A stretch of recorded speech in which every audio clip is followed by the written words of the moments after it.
Hello and welcome. Today I thought we should do a reading about where your connection is heading, or whether it's worth it to wait for this person if you are in no contact or something like that. So let's take a look at where your connection is heading, and let's see the piles first. Please give me a card for, there we go. Pile 1 is spring, everything that blossoms. And I got another one. Pile 2 is nightmares, in the dark of the night. And let's get a pile 3. Please give me a card for, thank you. Pile 3 is true love, your love is here to stay. Okay, so let me show you the cards for the piles again.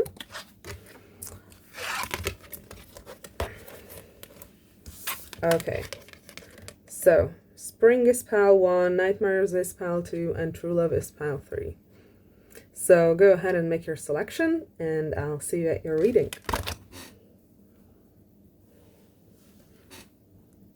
Hello and welcome, pile 1. You picked the spring card. It says everything that blossoms. So spring in general might be an important time in this connection. Maybe you've met this person in spring, or maybe this is more about a renewal of the connection, like maybe that's what you're hoping for. Sorry, I'm trying to get my light at a bit of a better angle. Okay, so let's see. Where is pile 1's connection headed? 5 of Wands. Where is pile 1's connection headed? The connection pile 1 is thinking about. We have the Wheel of Fortune. Where is pile 1's connection headed? That pile 1 is thinking about. Okay, we have 4 of Swords. Where is pile 1's connection headed? The connection pile 1 is thinking about. Where is it headed? Where is pile 1's connection headed? Where is pile 1's connection headed? Where is pile 1's connection headed? Okay. Where is pile 1's, thank you. Oh, we have the 5 of Pentacles, and we have the High Priestess. Okay, so those are our first 5 cards.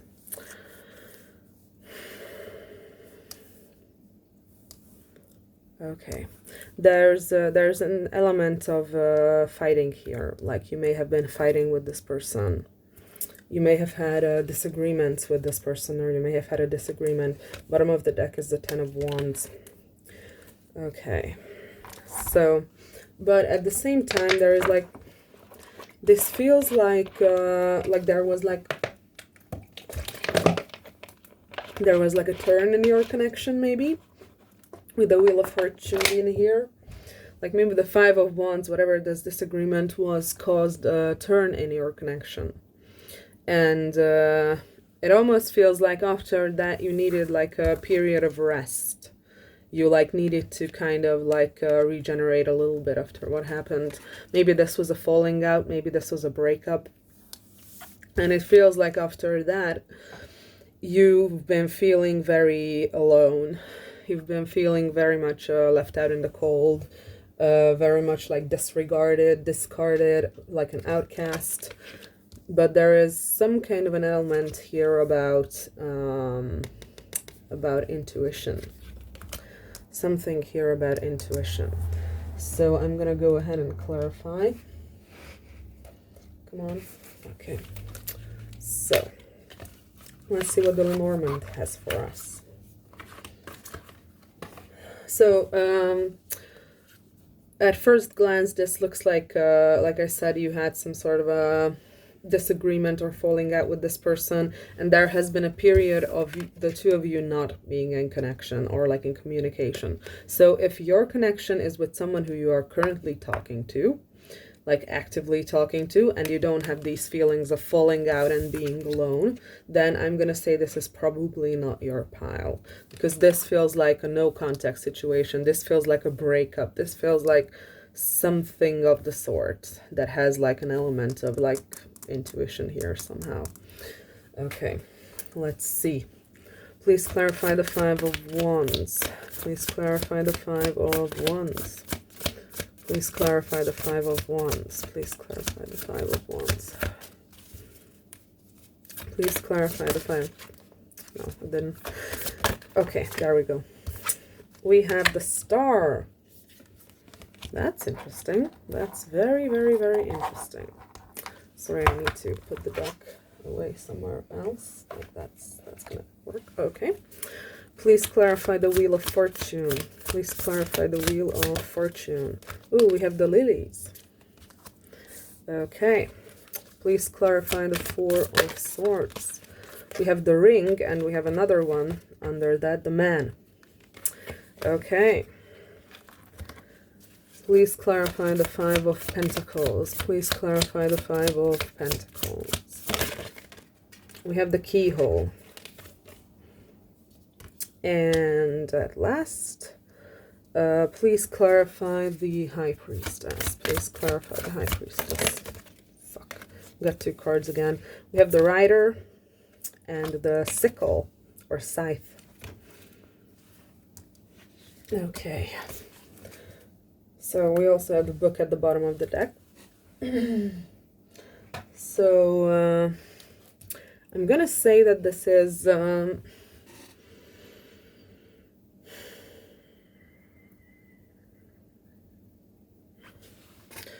like maybe this was just a sexual connection. That is a possibility. And maybe one of you wanted to move it forward in a different direction. Maybe one of you wanted it to be more serious, and it didn't work out, and it ended up making the two of you more distant than you originally were. But with the Star being here,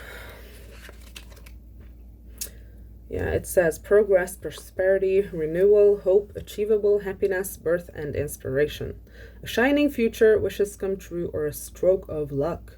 Very positive. Bring bright prospects. My God.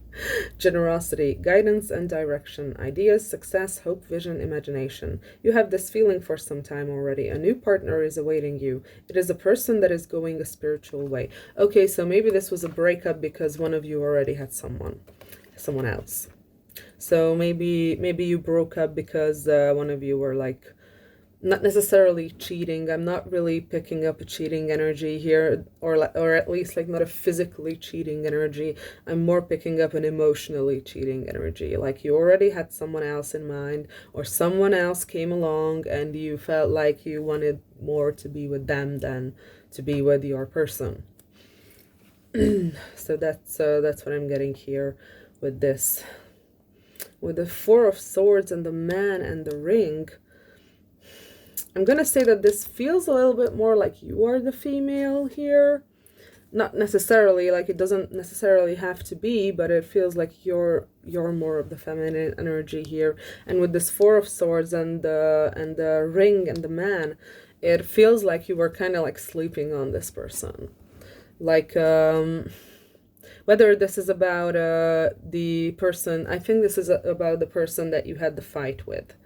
Like, this is not about the new person. If you have two people on your mind, this feels more like this is the old person you're asking about.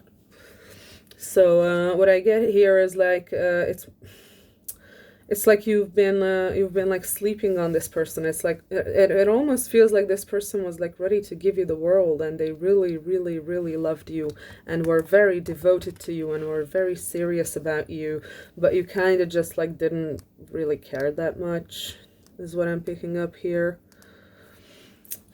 And with the Keyhole, I know that's also an interesting card. Yeah, endings, change, indecision, inaction, doubts. The card signals that one major phase in your life is ending and a new one is going to start. You just need to close one door so the new one will open. Situations, things, and people that you have counted on or gotten used to may no longer be available to you in quite the same way as they once were.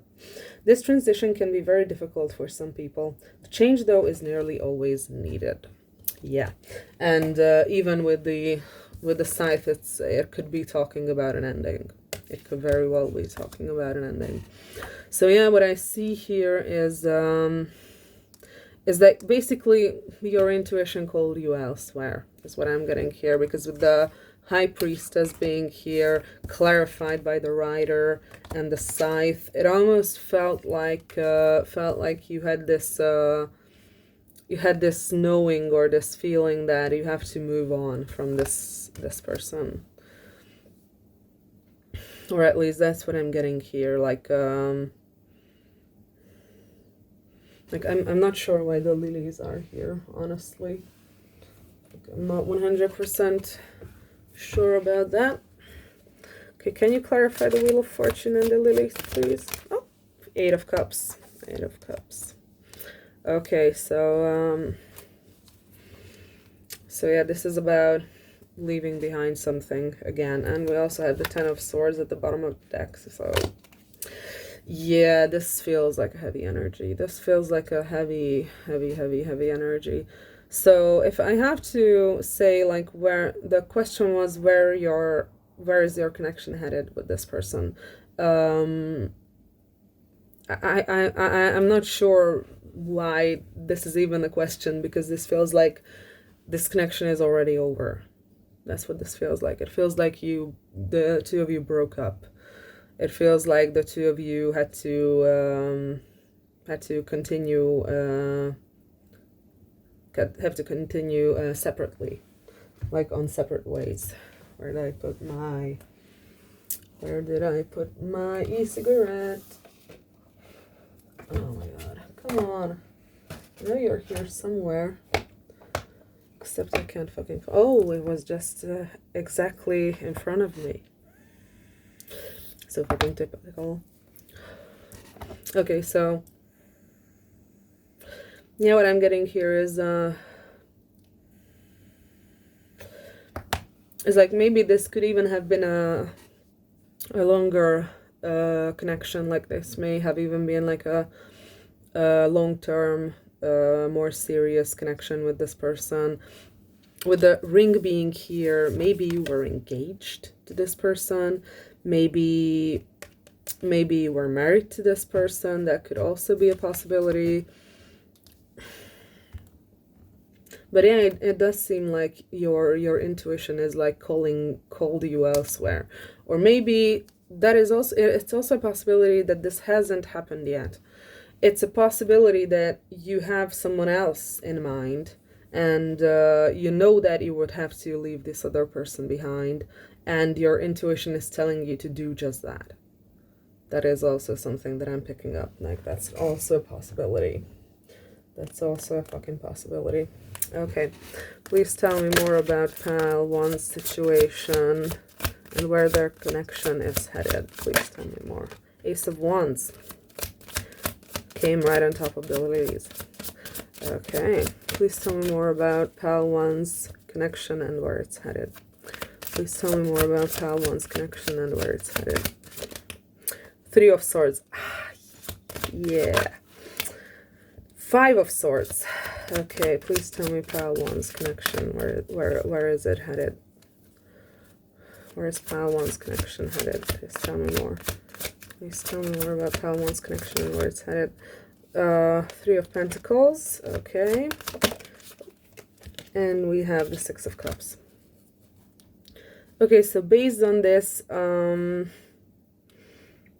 like, remember when I said that it feels more like emotional cheating? I'm not so sure after all. And we have the Page of Cups at the bottom of the deck. So I'm not that sure anymore, with the Ace of Wands being here and the lilies. So you may have had like sexual connection with someone else.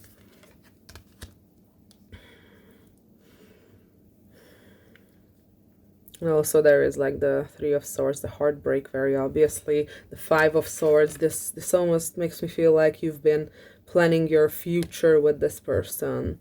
And you wanted to have it all, the family, the kids, the house, everything. And it almost feels like all of that just burning to the ground. Like all of it, it just burns to the ground. And it's like a dream you've held. That's what it feels like. And you're like destroying it because because it seems like you feel like you want to be with someone else, is what I'm kind of picking up here. It's kind of what I'm picking up here. This someone else could be like someone from your workplace, or someone you have been working together with or have worked together with in the past, or someone you know from work or something like this. And it may feel like it's a soulmate relationship. Like, it could even be that you have known this person for a very long time. Like, you have known them ever since you were a kid, or it just feels like you've had like past lives with this person or something of the sort. Like, it feels like a soulmate energy is what I'm getting here. Okay.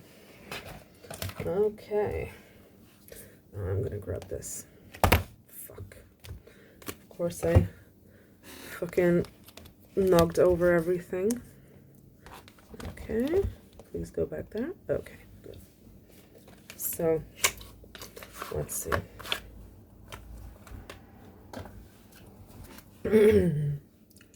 What more can you tell me about Pal 1's connection and where it's headed?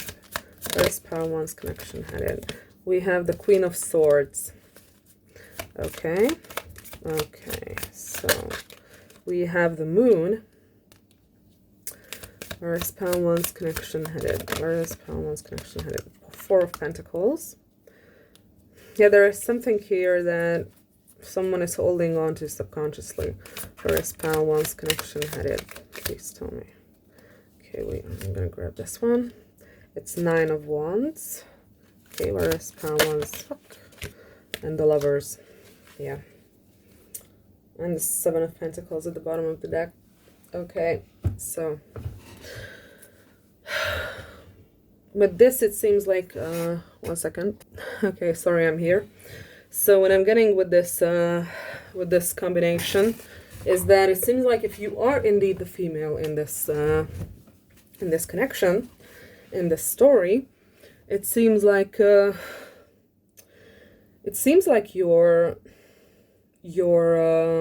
really protecting your boundaries. But what I see here is not a healthy protection of your boundaries. This feels like it's more out of fear. Like I said, it's subconsciously holding on to something, and the something that you're holding on to subconsciously is the 9 of Wands. It's protecting yourself. It's keeping other people out. It's not letting anyone close to you. So what I'm getting here is that you could also be an air sign, by the way. Gemini, Libra, Aquarius, Sun, Moon, Rising, Stellium, chart ruler. Doesn't necessarily have to be. Maybe you're someone who is very intellectual. Maybe you are someone who has like good communication skills. Maybe you're someone who is very like I don't know, well educated or something of the sort. Or maybe you're just someone who just doesn't fucking deal with bullshit, and you just don't have the patience for bullshitting. So what I'm getting here is that you're really strongly protecting your boundaries. And it almost feels like we have this Lovers card at the end. And it almost feels like you're protecting your boundaries from your partner. But it looks like it feels kind of different. Like the best way I could describe it is that maybe you're protecting your boundaries from this new person. So it's a little bit weird because it feels like you're ready to leave your relationship with this other person behind. This man who is very oh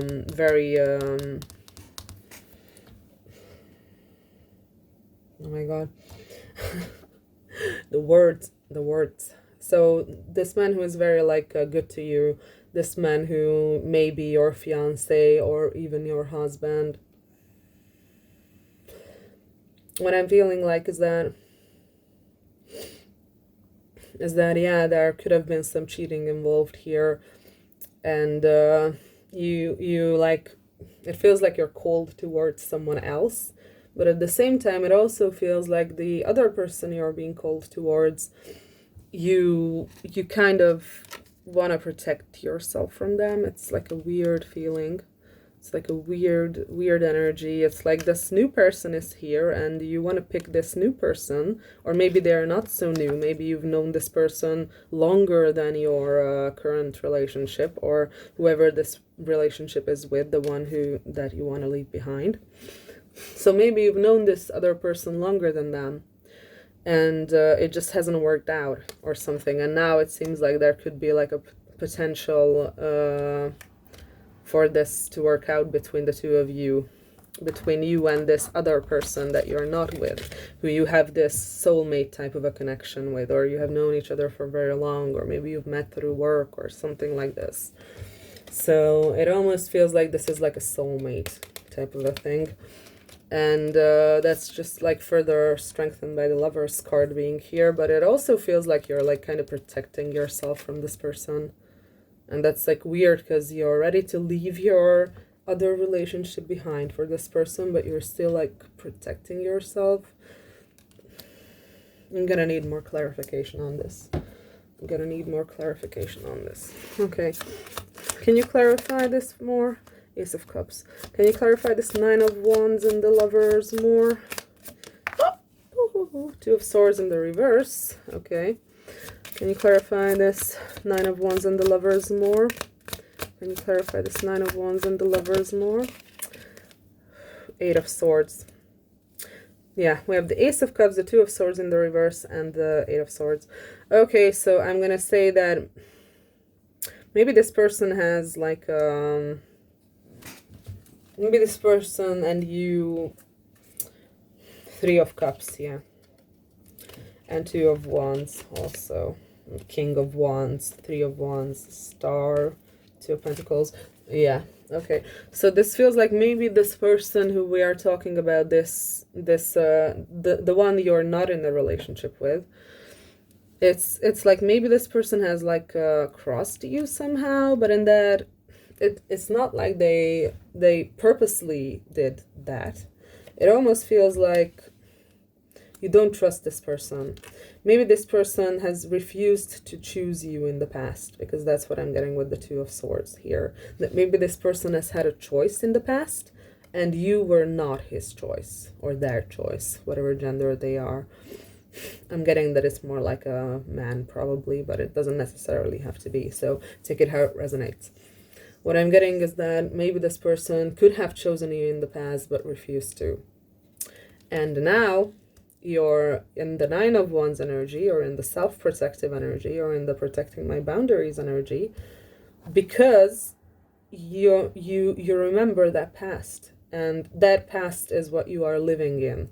But it seems like because of how the cards are communicating this, like it's an Eight of Swords here with the Nine of Wands. This is telling me that you're not seeing clearly, that you're not seeing this person clearly, or maybe your trust issues concerning this person are not unfounded, but they are no longer relevant, is maybe what I'm getting. Like maybe this person changed, and with the Ace of Cups I'm getting that especially since it came under the moon, maybe this person like never told you how they felt, or maybe, but this person seems like there's like love here. There's like a lot of love here. It just seems like you're still hung up on the fact that they didn't choose you in the past, and now you don't trust them. That's what I'm getting.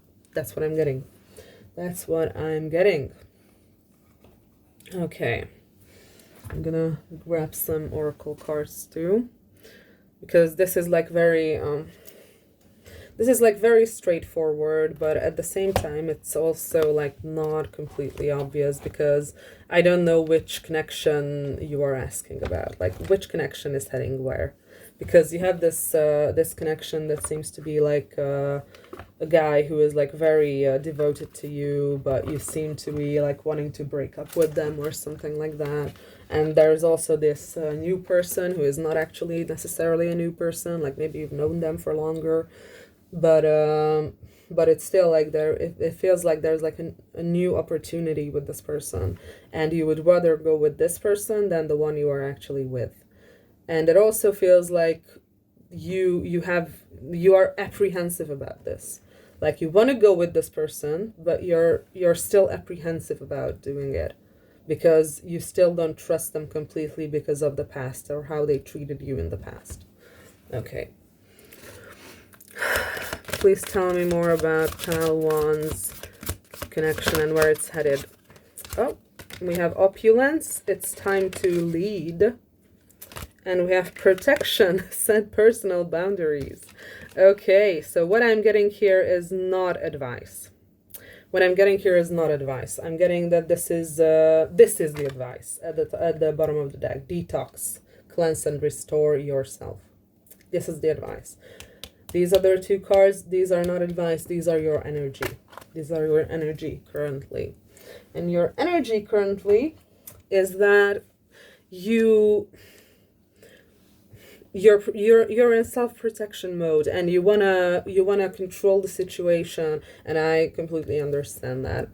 This feels like you feel like you wanna be the leader in your own life, and you wanna make the decisions, and you don't wanna like drift and just be I don't know, be at the whim of this person who has rejected you in the past, or who has refused to choose you in the past, and you want to feel like you are in the leading role in your life, or maybe even in this relationship if you want to get together with this person.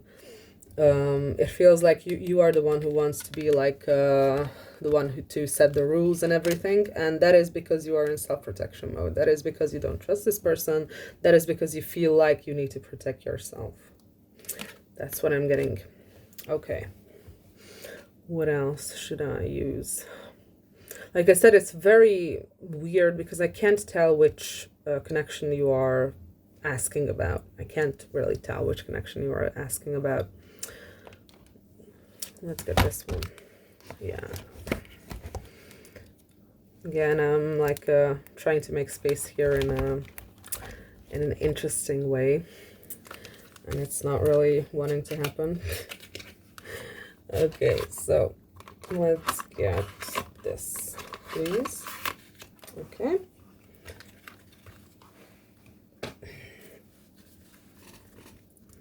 So let's see. What else about... We have Neptune, sacrifice. Okay. What else about Pile One and their connection? Where is it headed? Where is it headed? Where is it headed? Where's Pile One's connection headed? Virgo, I analyzed. I somehow knew that Virgo is going to come out. Don't ask me how, but somehow I knew it. Okay. What else about Pile One's connection? And where is it headed? Okay, I'm channeling something new now. I'm channeling something different. So, like I said in the beginning, I felt like this is more like you're more like the female, but I'm getting a new message. And we have Mercury at the bottom of the deck, and we also have air, which we have seen with the Queen of Swords. Okay, so I'm getting a new message with this whole reading. Like the issue is that if I say it now, the people who this didn't resonate with have already left. So I think I'm gonna like leave a little note or something to let people know that this reading has taken a bit of a turn. So what I'm getting here is that you may not be the female in the situation. What I'm getting is that maybe you are this new old person. Maybe you are this old new person. Like you've known this woman who I've been talking about, because this is a female energy. You've known this female energy for longer than the person they are currently with, is what I'm getting. And maybe you want to see where this whole situation is going to be heading, because this person is with someone else, and maybe you want to shoot your shot with this person. Maybe you want to shoot your shot. So everything I said so far about this female would be true to this person, if this is your person. If you are the male energy who wants to come in and be with this female energy who already has someone. So in that case, everything I said so far is the energy of your person, this female person. This energy of being in this relationship, but there's like cheating. So I'm getting that maybe this person will cheat on their partner with you. But the strongest thing I'm getting here is that if this is the case, if you are the male, if you are the male who is not currently in a relationship with this female, then yeah, it seems like this female is the one whose intuition is being pulled towards you. Like this person is intuitively being pulled towards you because they feel like there's some sort of a past life connection or soulmate connection between the two of you, and it feels like they're fucking ready to tear their relationship down. Like it's weird. Like I'm telling you, this feels weird, because what we have here with the four of swords being the significator for these two cards, so like these two cards are clarifying the Four of Swords, what I'm getting is that they are sleeping on their person. Like they don't care as much about their person, while at the same time their person, this other guy who they are with, is very, very, very devoted to them. It's like very, very, very like they would never leave this person. They would never leave this person. 1 second, my phone is ringing. Okay, sorry, I'm back. So, just had to take care of some stuff. So what I was talking about is that it feels like your person, your person who's like a feminine energy has this masculine with them who is very, very loyal and very devoted to this person. But it feels like, sorry, I had to run a little bit. Okay, so, but if it seems like this person would prefer to pick you, is what I'm getting here. Like if you are the male and this female I'm talking about is your person. This person, it feels like they're willing to throw this thing away with this other man. Like I said, with the ring being here, maybe they are married, maybe they're engaged. And it feels like they are ready to put this down and be with you instead. That's what I'm getting here. That's what I'm getting here. Like this woman, this feminine energy prefers to be with you, and not this super loyal, super loving, fantastic person that they are with. But at the same time, it also seems like everything is true what I said when I thought that I was reading for the female, and it still could be that you're the female I'm reading for here. But in the case that you're the male, like the person who's about to maybe come back or maybe give it a shot with this person who is like already in a relationship or an engagement, like you have to be like, I don't exactly know what happened between the two of you. Like I said, I had the Two of Swords in the reverse here, telling me that maybe you have rejected this person in the past. Maybe you have had an opportunity to pick them in the past and you didn't. And this person hasn't forgotten that. I'm not saying that they are like angry at you, because that's not what I'm getting here. They are not angry at you. They are trying to protect themselves from further pain. So it's like a very weird, interesting energy, because this person knows that you have wronged them in the past. Like I said, if you are this male energy coming in. But at the same time, like I said with the High Priestess, this person is intuitively drawn to you. And despite you hurting them, I feel like this person is definitely going to give you another shot. Like they're definitely giving you a second chance. But they are going to be very careful with you. Like what I'm getting here is that they are going to be very careful with you, because they still expect you to behave the way that you used to behave in the past. And maybe you have changed.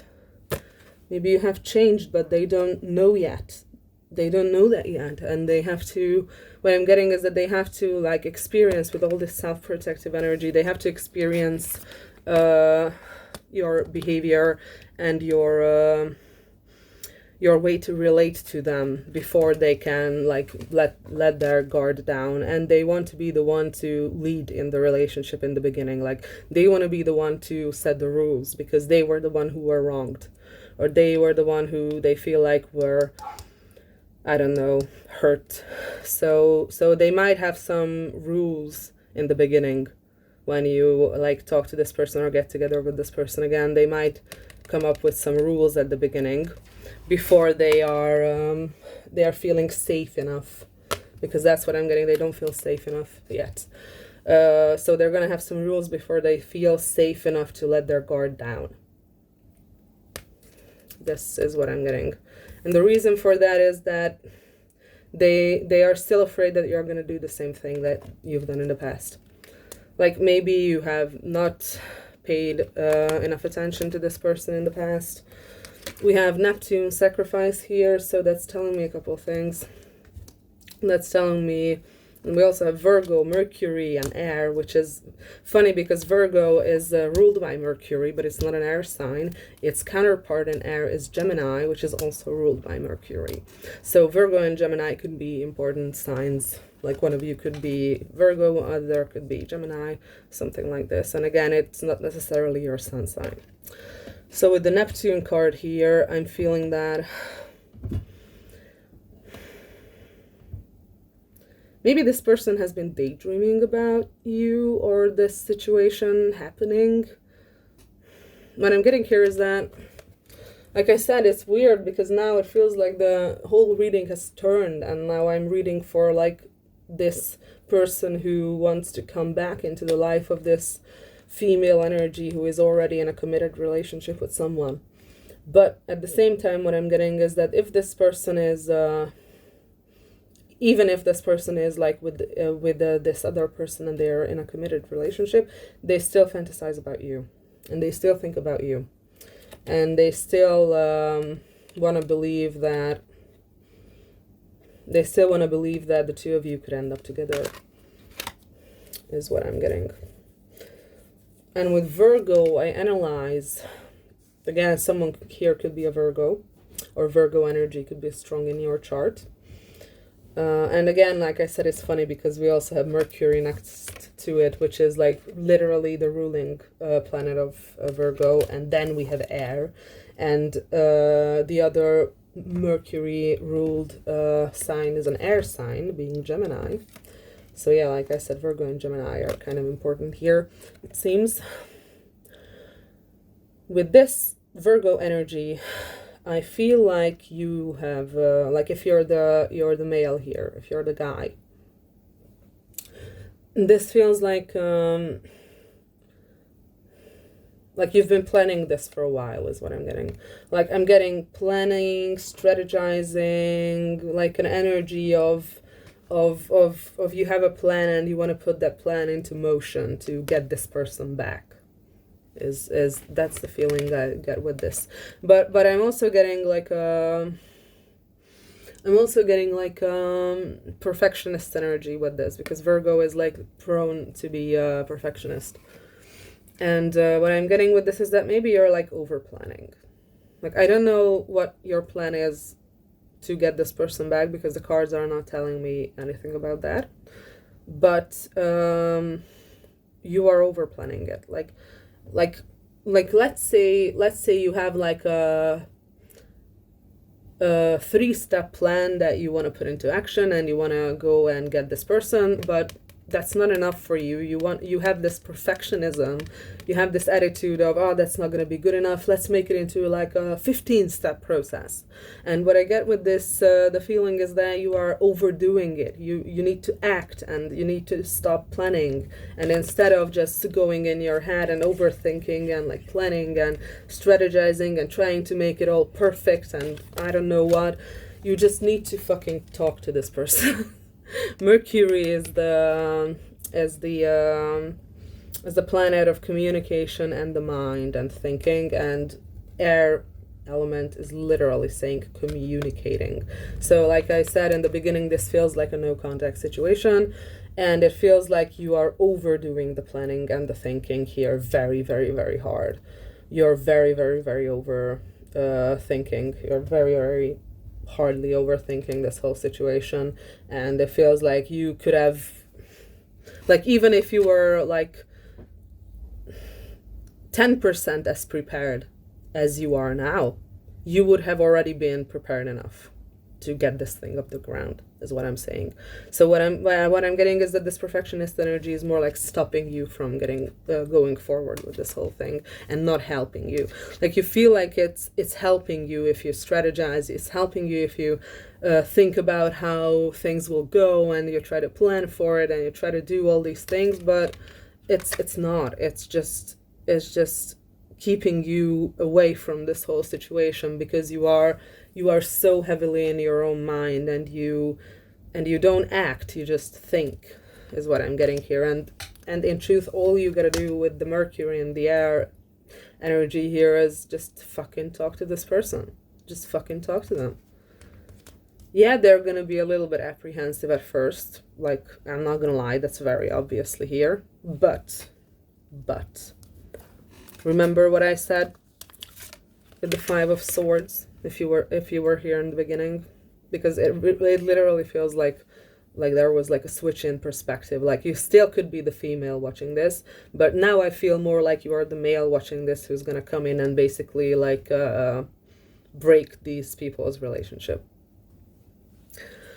So remember what I said with the Five of Swords, that this person, this female person, it feels like all the things that they built, all the ideas they had with their current partner, who they might be engaged with or married to even, all the things they built, like the family, the house, the dreams that they wanna make true, it feels like this person is like ready to burn all that to the ground and break the heart of this other person and just pick you. That's what I'm getting. That's what I'm getting here. That's what I'm getting here. So again, this also goes for if you're the female here. If you're the female here. So where your connection is headed is that if you are a female who is in a relationship, which is, it feels like it's a good relationship, by the way, I'm not gonna lie. Like the strongest element that is coming through really is that this man, because this is a male energy, like obviously this is the man card. So like this man you're with is very devoted to you. And this is a relationship you can trust in a way that this person is never going to leave you. And this person is never going to cheat on you. This person is never going to leave you. They are very, very, very, very devoted to you. So if you're the female and you have this this like fiance or husband or serious relationship with this man, then where your connection is headed is that you have this this person that you may have known for longer than you know your current partner, like I said with the Six of Cups. The Six of Cups, like I said. And you may have met them originally through work or something, like you may have collaborated on something, or you may have worked on something when you first met this person. It feels like your intuition is going to guide you to be with this person instead of your current relationship. That's what I'm getting. Like that's why the High Priestess is here. Like it's your intuition flaring up and saying that, okay, I have this really good, really secure, fantastic relationship where I feel loved and everything, and this person is devoted to me, but, and there's the but my higher self, my intuition, my spirituality, or whatever you want to call it, is telling me that I have something else here that is more worth it. I have something else here that I can't pass up, basically. Like, like if you are the female here, like it feels like you get this feeling, you get this, and I said with the Neptune, like it could be a very spiritual connection. It could involve dreams, like maybe you're dreaming about this person, maybe this person is dreaming about you. So whether you're the male or the female, you're dreaming about each other is what I'm getting with this. But the point is that it feels like if you're the female, you're saying that, oh yeah, I have this great relationship with this person and everything, but there is something here that does not leave me alone. There is a feeling here that is like, I don't know, that is like constantly like in my mind, and I'm constantly thinking about this other person. And what I'm getting here is that, like I said, you are going to be very apprehensive about this person at first, because it seems like this person has hurt you in the past, and you may not even see this person clearly. You might be too harsh with this person when they come back. I'm not gonna lie, because here we have the Queen of Swords. Like you might be like too protective of yourself. You might be like too harsh with this person. You might really want to be like, feel like you have the control in the beginning of this whole situation. But where your situation is headed is that this is the person you get together with. Like this is the person you get together with. And see the angel over there? This feels like it's a little bit is like the Judgment card. Like this feels like it's a spiritual connection, and that is just reiterated through the Six of Cups and the High Priestess card that are both here. So like this feels like it is a spiritual connection that the two of you have. And if you are the male in this situation, then like I said, I feel like you are the male who's gonna come in and basically like destroy this relationship between your person and their person. And if you're the male, then what you need to know is that yeah, this person is like in a happier relationship, and yeah, this person has someone who is very devoted to them. But here's the but again. But this person is still thinking about you. This person still wants you. This person still has an intuition, or like a weird feeling, a gut feeling, or whatever you want to call it, that you are the one for them. You are the one for them. And like I said, they might be a little bit too harsh or too hard on you in the beginning when you come back. But what I'm getting here is that that's not going to last. Like I'm not getting that that's how it's going to be. I feel like they're going to drop their guard once you like prove to them that you're serious about this, and you're not gonna behave the way that you used to behave. Whatever it was that you did that made this person put their guard up because of you or for you. So in the beginning, like I said, this person is going to try to be protective of themselves, and this person might keep you at like an arm's reach. And this person is probably gonna like give you some certain rules about what they accept and what they don't. So what I suggest here is just like go with it. Like it feels like you need to earn this person's trust a little bit.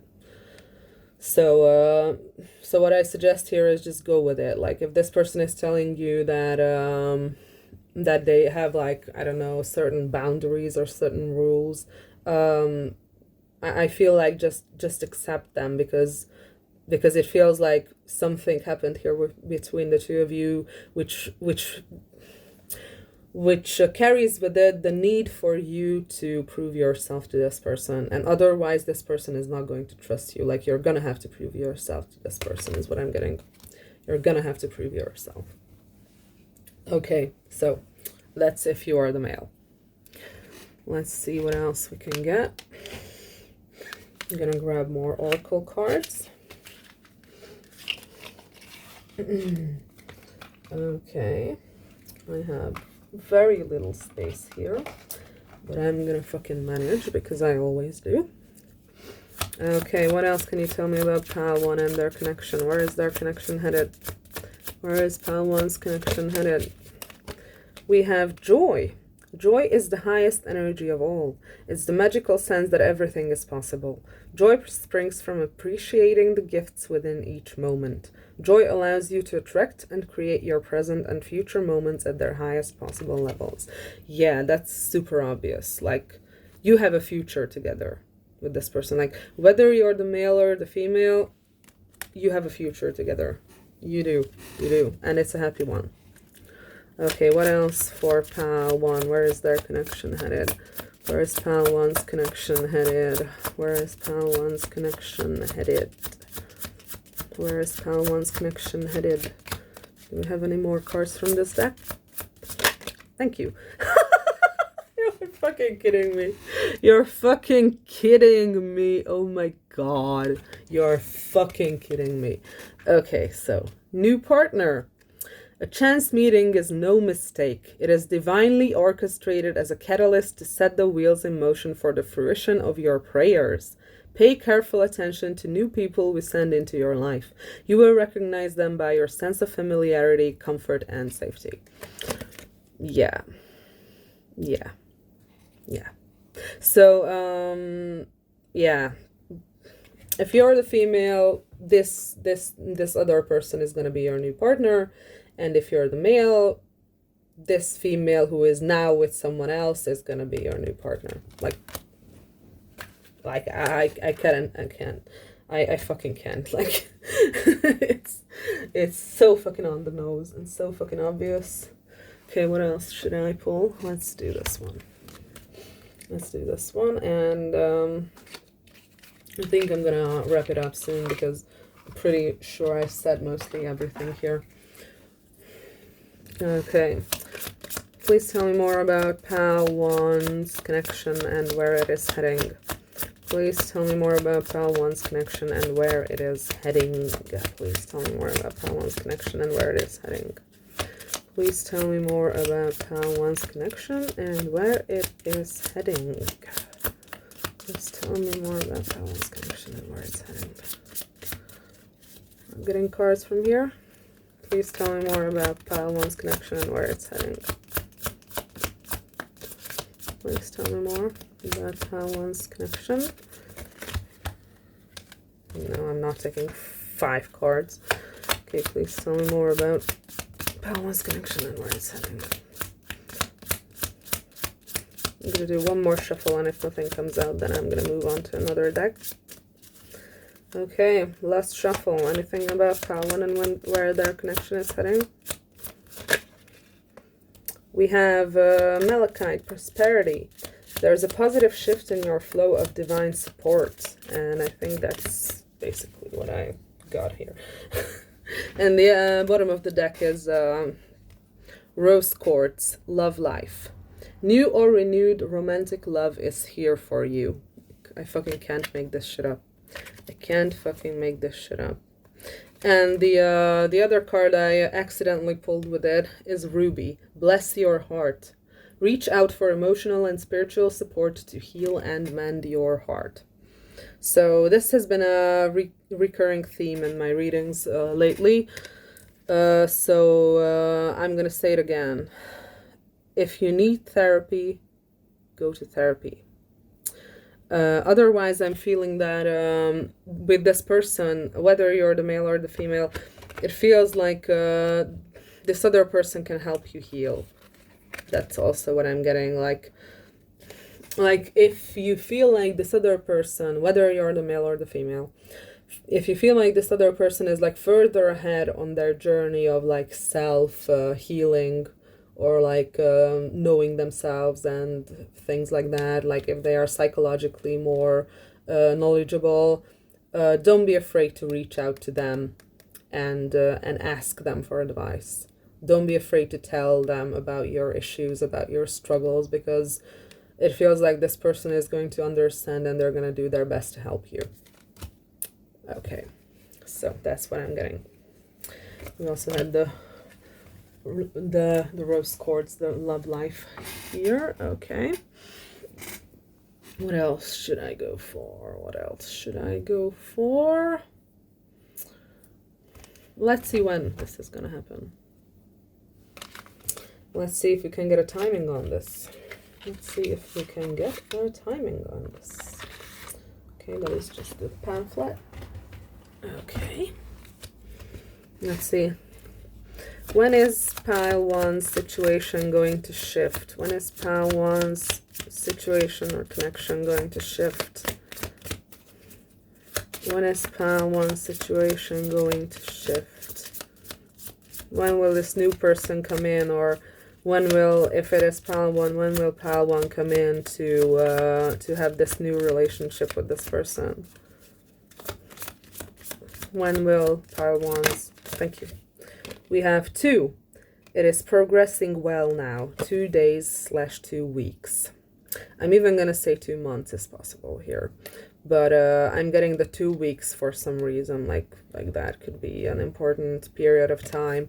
If you're watching right now, which does not necessarily need to be, because usually these readings are like timeless, like you don't actually have to watch them when they come out. But if you're watching this when it comes out, like we had a Capricorn new moon that progressed into Aquarius very fast, and now we are in an astrological situation where basically in the next 2 weeks, whatever you do or whatever you commit yourself to is going to last in your life. Like we have like an astrological constellation going on at the moment in the sky that is very much about longevity, that is very much about whatever you start right now is going to last.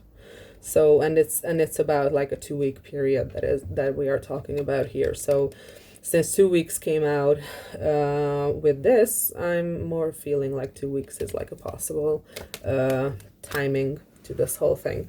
So so if you want something to like last in your life, and you want to start something that is still going to be there for you when you're like old, then do it now, or do it in the next 2 weeks. That's what I'm getting. Okay, anything else? Anything else at all? I'm not sure. Maybe this one. Maybe this one. Okay. Maybe this one. Let's see. Last messages. Last messages for pile 1, please. Last messages for pile 1, please. I almost said pile 2 like 5 different times, so maybe pile 2 is going to be connected to this. Anything for pile 1? Any last messages for pile 1? And the last messages for pile 1, please. And the last messages for pile 1. Not getting anything. And the last messages for pile 1. Oh, I don't know if I should take all 3, but it says discover your life's purpose. And we have that dude holding a violin here. So maybe one of you is like a musician, or maybe one of you is like dealing with music, or maybe if you're the guy, you want to like serenade this person, or maybe you like want to write them a song or something of the sort. That's what I'm getting. I don't know. And also with discover your life's purpose, you may have something to do with like music. Your life's purpose or your goal may have something to do with music. And we also have take off your masks. That is very obvious. I don't particularly need to describe that. Like once you start talking to this person, whether you're the male or the female, don't pretend to be someone else or someone different than you are, because there's no fucking point to that. There's no fucking point to that. Like this other person does not fucking care about your masks, is what I'm getting. Like this other person, whether you're the male or the female, they don't give a fuck. They just want to know you. They just want to know who you are. And in the end, we have self-sabotage. Remember what I said about the Virgo card? If you're the male watching this,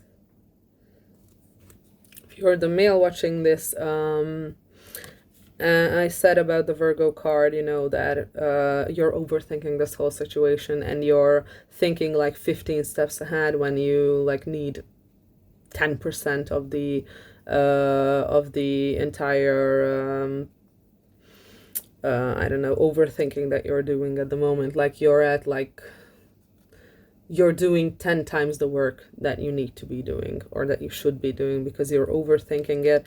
And by overthinking it and trying to make everything perfect, you're basically actively sabotaging yourself because you're not doing what you're supposed to be doing. You're just thinking about it and you're just stressing yourself out with your own thoughts and your own ideas of perfection or how it needs to look like or how you reconnecting with this person needs to go. Just fucking let it go because it's just sabotaging yourself. You don't need to control this whole situation. Just go in and be honest and be authentic. And like I said, if you're like the guy and you like have like music or something going on in your life, like if you've wrote this person a song or something, like show them that. Maybe that's something I'm getting. Like I know it's a very specific message, I don't know, but even if you're like the female, and if you've had like made art about this guy or something, like maybe you can also show them that. And what's funny is that at the bottom of the deck we have the how teachable are you, and we have another violin over there. So I'm getting a bunch of things with this. The first thing I'm getting is that I need to put this down. The first thing I get with this is that, like I said, this female is going to want to be like more in a leadership role in the situation at the beginning, before they learn to trust you, before they realize that you can be trusted. And this is also telling me that that are you willing and able to give up control in order for this person to feel safe? Because that's what you need to do if you want to progress this situation. This person needs to feel safe around you. And for that, you're going to have to give up control and you're going to have to learn certain things, is what I'm getting. But also, we have another violin over here. And it also is giving me the idea, like, if you're the guy and you have like some sort of a music project or whatever, or you're a musician, or I don't know, maybe this person wants to learn from you. Like maybe this person also wants to do music, but it's like they want you to like teach them, is what I'm getting, because we have the female figure here looking at the violin that is the dude holding over here.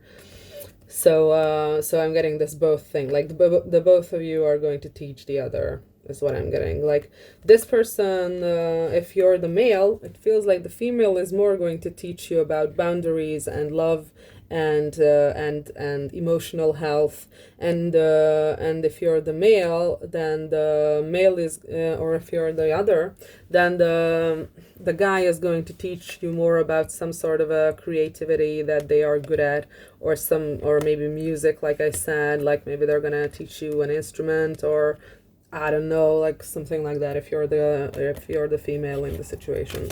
Like that's a really weird message, but it's here.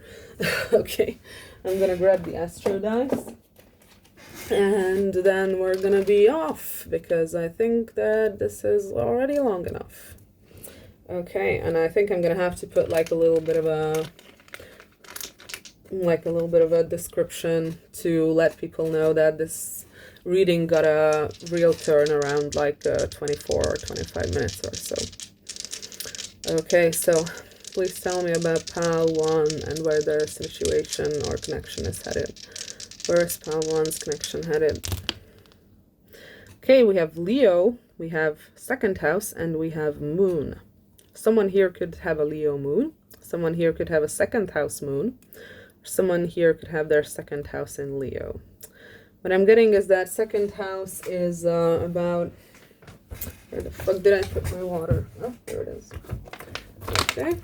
So second house is about ownership. Second house is about your body. It's about physical things that you own. The moon is about emotions. And Leo is about confidence. It's about shining bright. It's ruled by the sun, so it's shining light onto things, and it's also shining your own light. So what I'm getting with this is that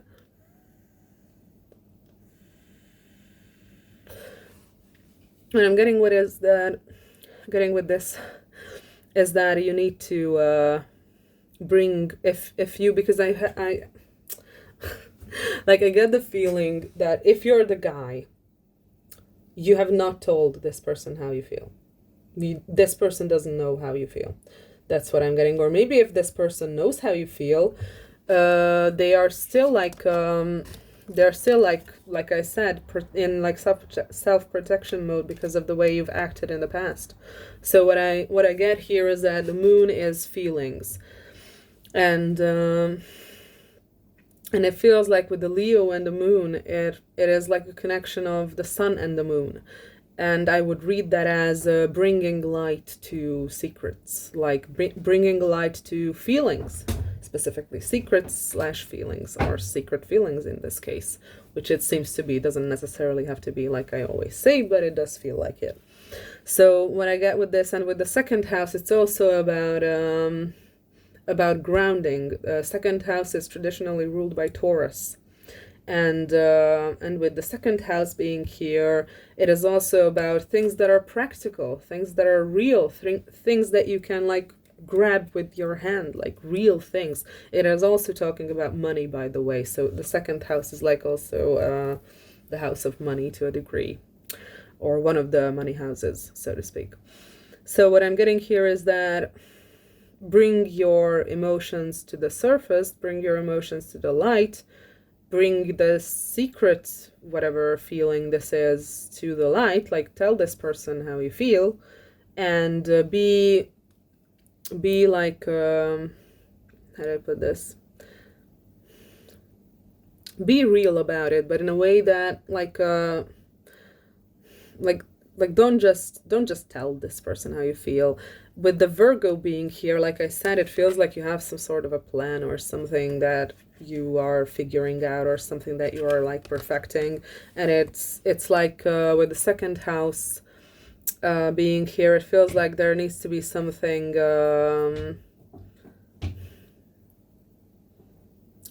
like oh my god, I'm thinking about like 4 different words and none of them are coming to me. Like, all of them are at the tip of my tongue and I like can't fucking remember any of them. Okay, so let's try again. Like, it needs to be something that is like that is like grounded in reality. Like, don't just go up to this person and tell them, hey, I love you, but I like can't do anything about it. It's like something that needs to be grounded. It's like needs to be something that is like followed up by action, something that is followed up by attempts at making this relationship into a reality. Like, maybe go up to this person and say, hey, I really like you, would you like to come with me to so and so and so and so, and then we can have a conversation, and then we can, like, I don't know, sit down and have a cup of coffee and like fucking talk about this whole thing, or like something like that. Like, it's not about like, emotions are very important here, and being honest is very important here, and shining light on this whole situation is very important here. But what's also very important here is to not just be stuck in this energy of this Neptune, because that's what I'm kind of getting here, that maybe this entire connection is more like in a fantasy realm or something like this. Like, I told you about how the both of you could be like dreaming about each other. And it feels like that is what needs to be like grounded. That is what needs to be like brought down into the 3D, into the reality of your lives, is what I'm getting. And if you are the female, then the same fucking thing goes. Except then I'm not telling you this. If you're the female, then this is what's going to happen, is what I'm getting here. Like this person, this old new person, who you have this intuitive pull towards, is going to be like this, is what I'm getting. Like, this is what's gonna happen. Like, if I feel like this person, if you are the female, this person is like strategizing on how to get close to you. They're like trying to think about a way to do it, but they are thinking about it so much that they are just sabotaging themselves. It's also like they're going to be authentic with you, and you should also be authentic with them. And again, if you are the female, maybe this person, maybe this guy is like has some sort of an art project, or like music is the strongest thing that comes through with the violin being here. And like maybe they're gonna like coach you or something if you also wanna work with that, with music or the form of art that they are working with, if it's not music, because it doesn't necessarily have to be. And it seems like this person is going to bring their feelings to the surface, and they're going to like do their best to ground them. And in that case, like I said, if you're the female, it feels like everything I've said so far, like you're going to be protective of yourself, you're going to be like, you're going to want to lead in the beginning, to like have like certain rules to see whether this person is serious about you this time or not. But what I'm getting here is that this person is absolutely serious about you. If you're the female, this person is absolutely serious about you. This person is so serious about you that they are sabotaging themselves by thinking so much about how they can be the most perfect version of themselves when they come in and talk to you, and I don't know how to best sweep you off your feet. Like this person is really, really, really into you.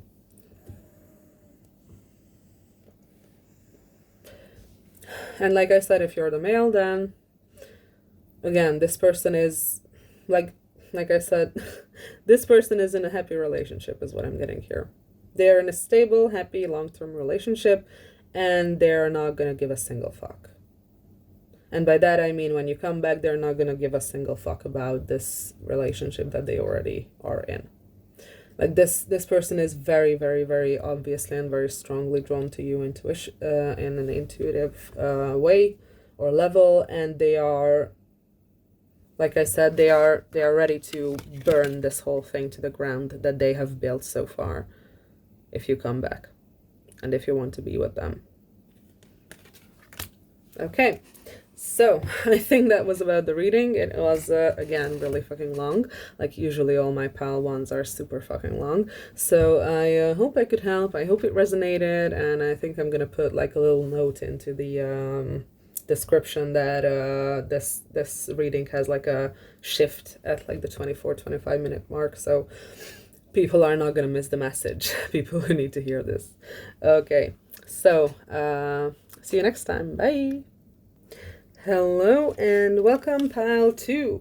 You picked the Nightmares card, In the Dark of the Night. So, maybe there is some sort of a regret associated with the situation. Maybe you have bad dreams because of it. Maybe you can't sleep at night thinking about it. Maybe it's like keeping you up in the middle of the night thinking about what you could do differently, or how it all went wrong, or whatever it is. Like there is an element of like I said, guilt and worrying when it comes to this. But let's see what the tarot cards say. Okay, so please tell me about pile 2's situation and where it's headed. Please tell me about pile 2's situation and where it's headed. Please tell me about pile 2's situation and where it's headed. I wanted to come out. We have the 8 of Wands. Okay.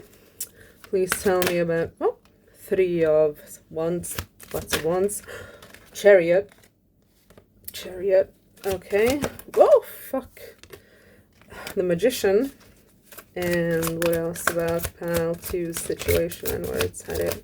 Oh, we have the Emperor. Okay. Okay, and we have the Page of Swords at the bottom of the deck. So, right away with the Page of Swords at the bottom of the deck, if you are like kind of stalking this person, or if you're like constantly looking at their, like, I don't know, social media or their posts or whatever it is without them knowing, or you're just kind of like stalking them through tarot readings even, or if you're watching like tarot readings about them or whatever, this is probably your pile. This is probably your pile. Okay, I'm sorry, I have to drink. 1 second. So right away I'm seeing a huge ass, how do I put this? A huge ass momentum in your connection. Like, this is a huge momentum that's going on here. Like the 8 of Wands, the 3 of Wands, the fucking Chariot, the Magician, the Emperor. These are all, and we have 3 major arcana. So this is like an important connection. This is like, it feels big. It feels like there is like a huge shift going on here. Because this seems like if you're in no contact with your person, you're not going to be in no contact much longer. You're not going to be at all. Because what I see here is absolutely fucking obviously communication, planning for the future, moving forward and fast, and manifesting things into reality, and being like self-disciplined, being the boss of your life, being in control of the situation. And now I'm feeling the Emperor, because sometimes when the Emperor comes up, I feel it in like a negative connotation. Like people want to over control things, or people want to act like they are the authority on something they are not, or people are too rigid or something like that. That's not what I'm getting here. Here I'm getting this as a positive Emperor. Here I'm getting this as you taking the reins of your life. Like with the fucking Chariot, like literally with the horse taking the reins. What I get with this Emperor here is actual control, is you not is you stopping all the fucking worrying that you're doing, because that's what I started out with, the nightmares, the things that keep you up at night. Maybe this whole connection has been on your mind so much that you just can't fucking sleep because of it. And when you're like trying to sleep and you're just staying up, I don't know, like until 3 o'clock in the morning, and you're just thinking about this whole thing. But what I'm seeing here is that this is gonna change into an energy where you actually take the reins, and you actually take the lead in this connection, and you actually do something about it. And this is like a very strong and very obvious and very, very, very, very obvious shift that I get here. Like I said, if you are in no communication with your person, it's not going to be for much longer. It's not going to be. Because that's what this feels like. This feels like a shift. This feels like a shift from a passive energy in what your first card was. I'm trying to pick it up. So this feels like a shift from what your first card's energy was. This feels like a passive energy, even though it has like Aries on it, and Emperor is also Aries, so there might be some kind of an importance of Aries. Like it could be one of your signs, either theirs or yours. Sun, Moon, Rising, Stellium chart ruler, and also check Vedic, so sidereal charts. So that could be like some sort of an Aries placement in here for you. And even as even the way I'm talking in this reading, like I feel a lot of enthusiasm, I feel a lot of power, I feel a lot of authority. Like this feels like you are turning into someone who knows what they fucking want and who goes after what they fucking want. That's what this feels like, this whole fucking spread. It feels like you've been worrying and you've been like crying over this whole thing, like maybe not necessarily literally, but you've been like kind of wallowing maybe a little bit in like self-pity, like, oh, I can't do this, it's not gonna work out, like, and all the fucking excuses. You found all the fucking excuses in the world to not do anything about it, and it feels like you were just in this very passive energy, this very, very, very passive energy of just thinking about it and worrying about it and not doing anything about it. And that's what seems to be like fucking going out the window. That's what this feels like. Like that energy is going the fuck out of the window, and you're coming in your actual healthy Aries Emperor energy and saying that, okay, you know what? I'm gonna fucking fix this. And I don't care. I don't fucking care. I don't fucking care whether I'm afraid or not. I don't give a fuck, because fear is not the master of me. Fear is not the master of me. I am the master of me. And if I want something, whether it works out or not, I'm never gonna fucking find out if I don't even try. I'm never gonna fucking find out if I don't even try. Is it worth a shot? Well, it seems like it's worth a shot because you are literally killing yourself over this situation. And if it's worth a fucking shot, it feels like you're finally gonna be in the energy where you're gonna say, okay, fuck it. Fuck it. It's worth a shot. I'm gonna go and try. I'm gonna go and fucking try to move this thing forward. That's what I get. That's what I'm getting with this. That's what I'm getting with this. And I haven't even fucking clarified yet. Jesus. But it's a very, very, very dynamic and strong and like even somewhat of a stubborn energy. So like this is like a very, very strong energy and a very motivated energy. That's what I'm getting with this pile. Okay, so let's clarify. Please clarify the Eight of Wands. It's like I feel like I have the power to like run a fucking marathon. Eight of Wands, please clarify the Eight of Wands. Please clarify the Eight of Wands. So it feels like you are finding your own inner strength to do what must be done. Please clarify the Eight of Wands. Please clarify the Eight of Wands. And it's like almost like you have, you just lost your patience with this whole thing because you've been fucking around with it for so long that your patience has just fucking run out and you don't have the patience to fuck around anymore. Eight of Wands, please clarify. Thank you. And the Mice, but it's in reverse. I'm not reading reversals usually. And we also have the Ship. Okay, so what I'm getting here with the Mice is that this is I'm holding the deck upside down.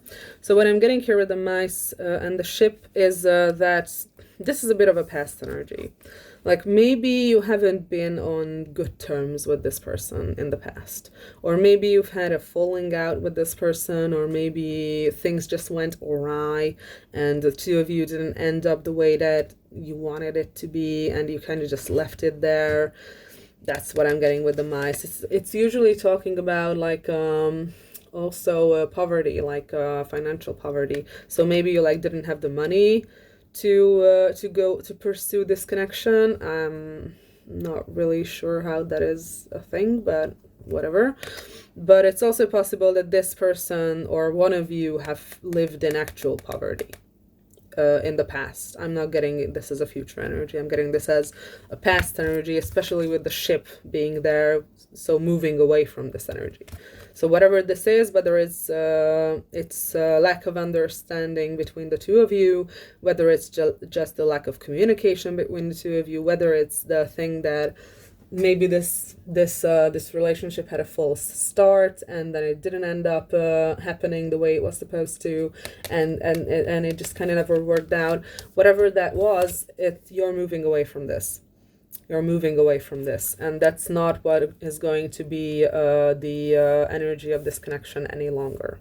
Like this energy and this connection is not going to be in a place of lack. It's not going to be in a place of lack, because that's what the Mice represent. Because maybe this connection would have needed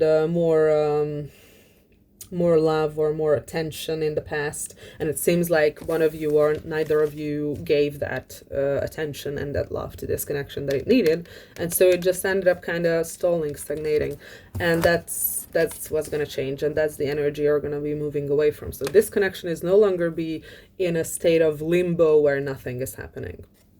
That's what I'm getting. It's no longer going to be in like a bad state of the two of you being like maybe angry at each other or something, or like feeling like you missed out. This is a very strong energy of feeling like you missed out. Like something great could have been here, but instead look at what I have. Instead look at all the shit that happened, and this could have been so good.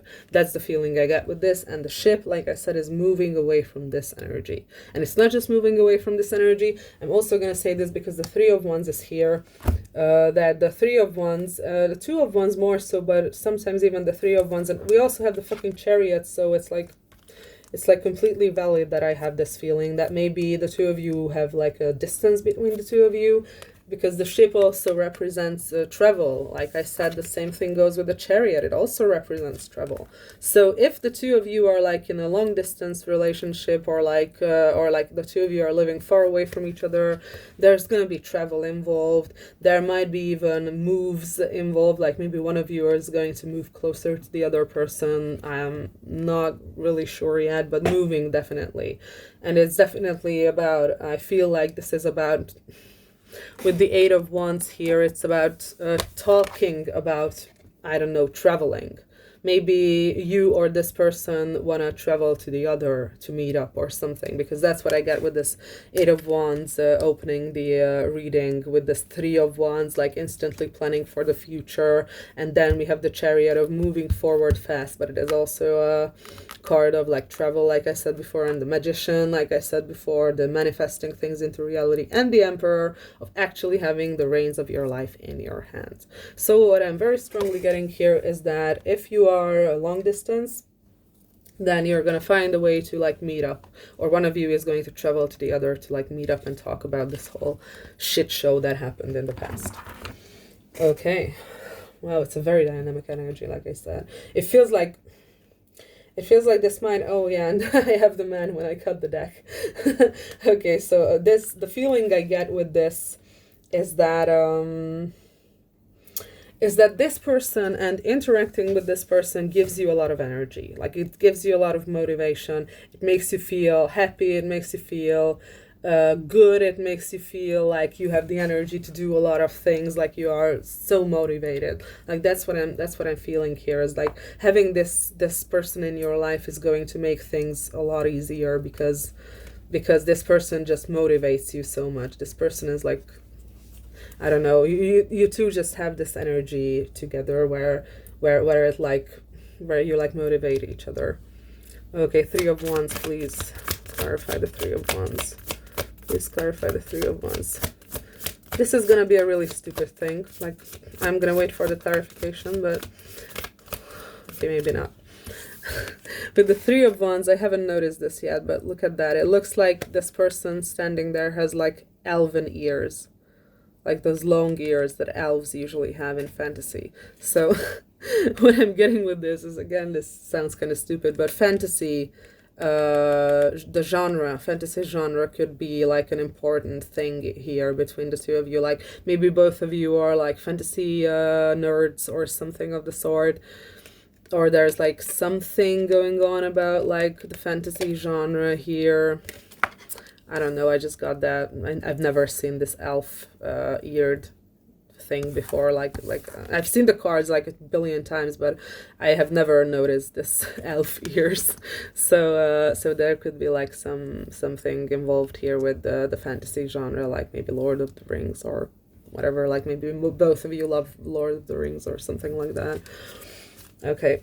Three of Wands, please clarify the Three of Wands. Please clarify the Three of Wands. Please clarify the Three of Wands. Please clarify the Three of Wands. Come on.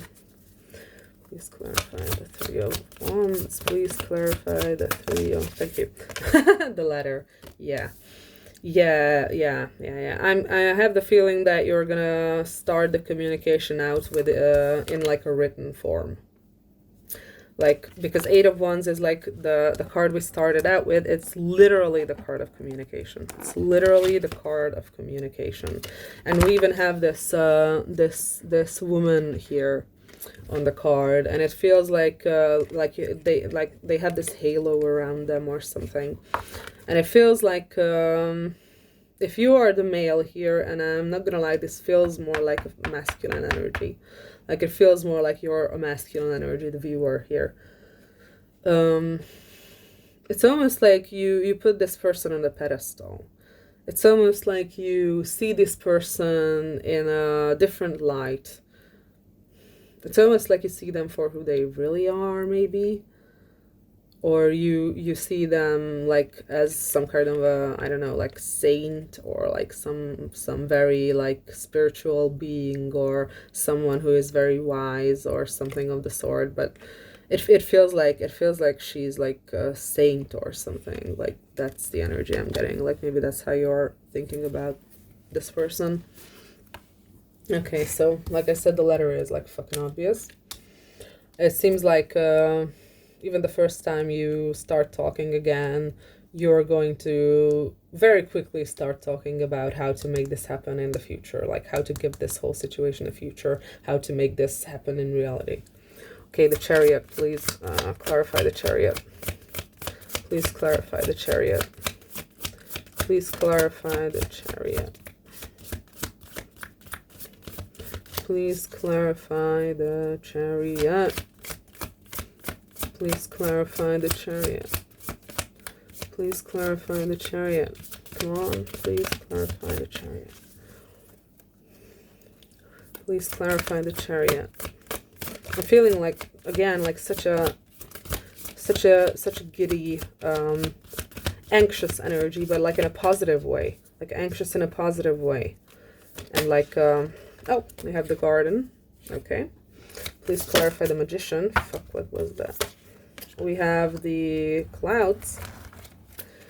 And the Emperor. We have the Snail. Yeah.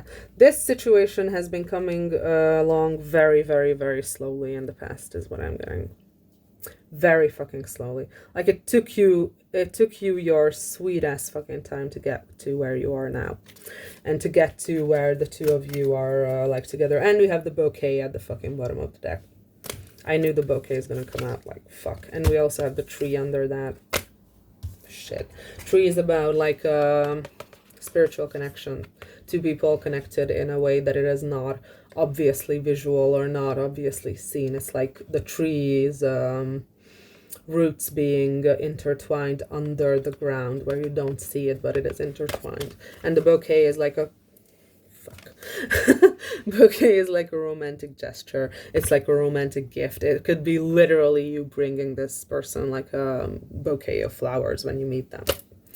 Okay, so like what I was saying here is that this situation seems to have been coming across like, or coming along, sorry, very fucking slowly. Like it took you quite a bit of time to get into this healthy Emperor energy. Like the healthy energy of wanting to lead, the healthy energy of wanting to do things your way, of actually wanting to go after what you want, and you being the boss of your own fate, sorry. So it feels like this was a fucking progress for you. This was a fucking progress for you. And it was long, it was hard.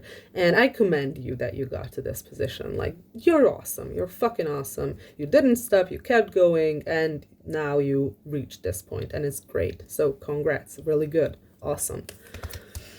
And what I'm also getting is that what I was talking about, the Nightmares card, is like very obviously here with the clouds.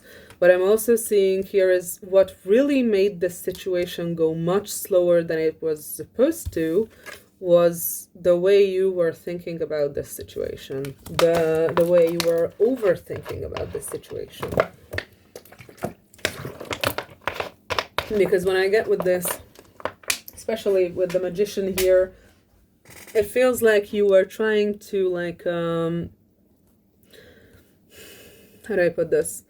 You were trying to like think it into existence and ignored the fact that you had to actually do in order to make it work. Like you have to act in order to make it work. You thought that you can think about it enough and then it's going to happen. But now you finally realize that you have to act about it, and that's when it's going to happen.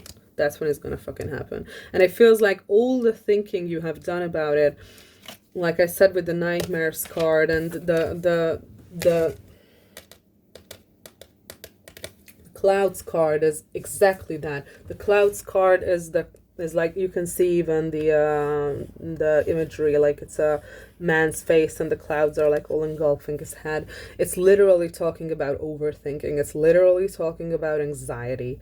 It's literally talking about you making this thing way bigger, or making this thing out to be way bigger and way more difficult in your head than it actually is. So it seems like what made this situation progress so fucking slowly with the snail here is that you were so much in your head.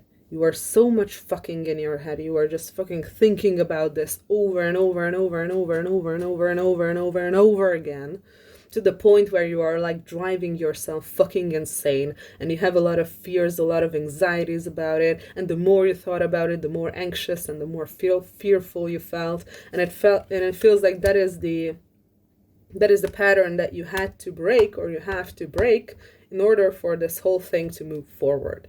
That's what you have to break. You have to break the pattern of inaction.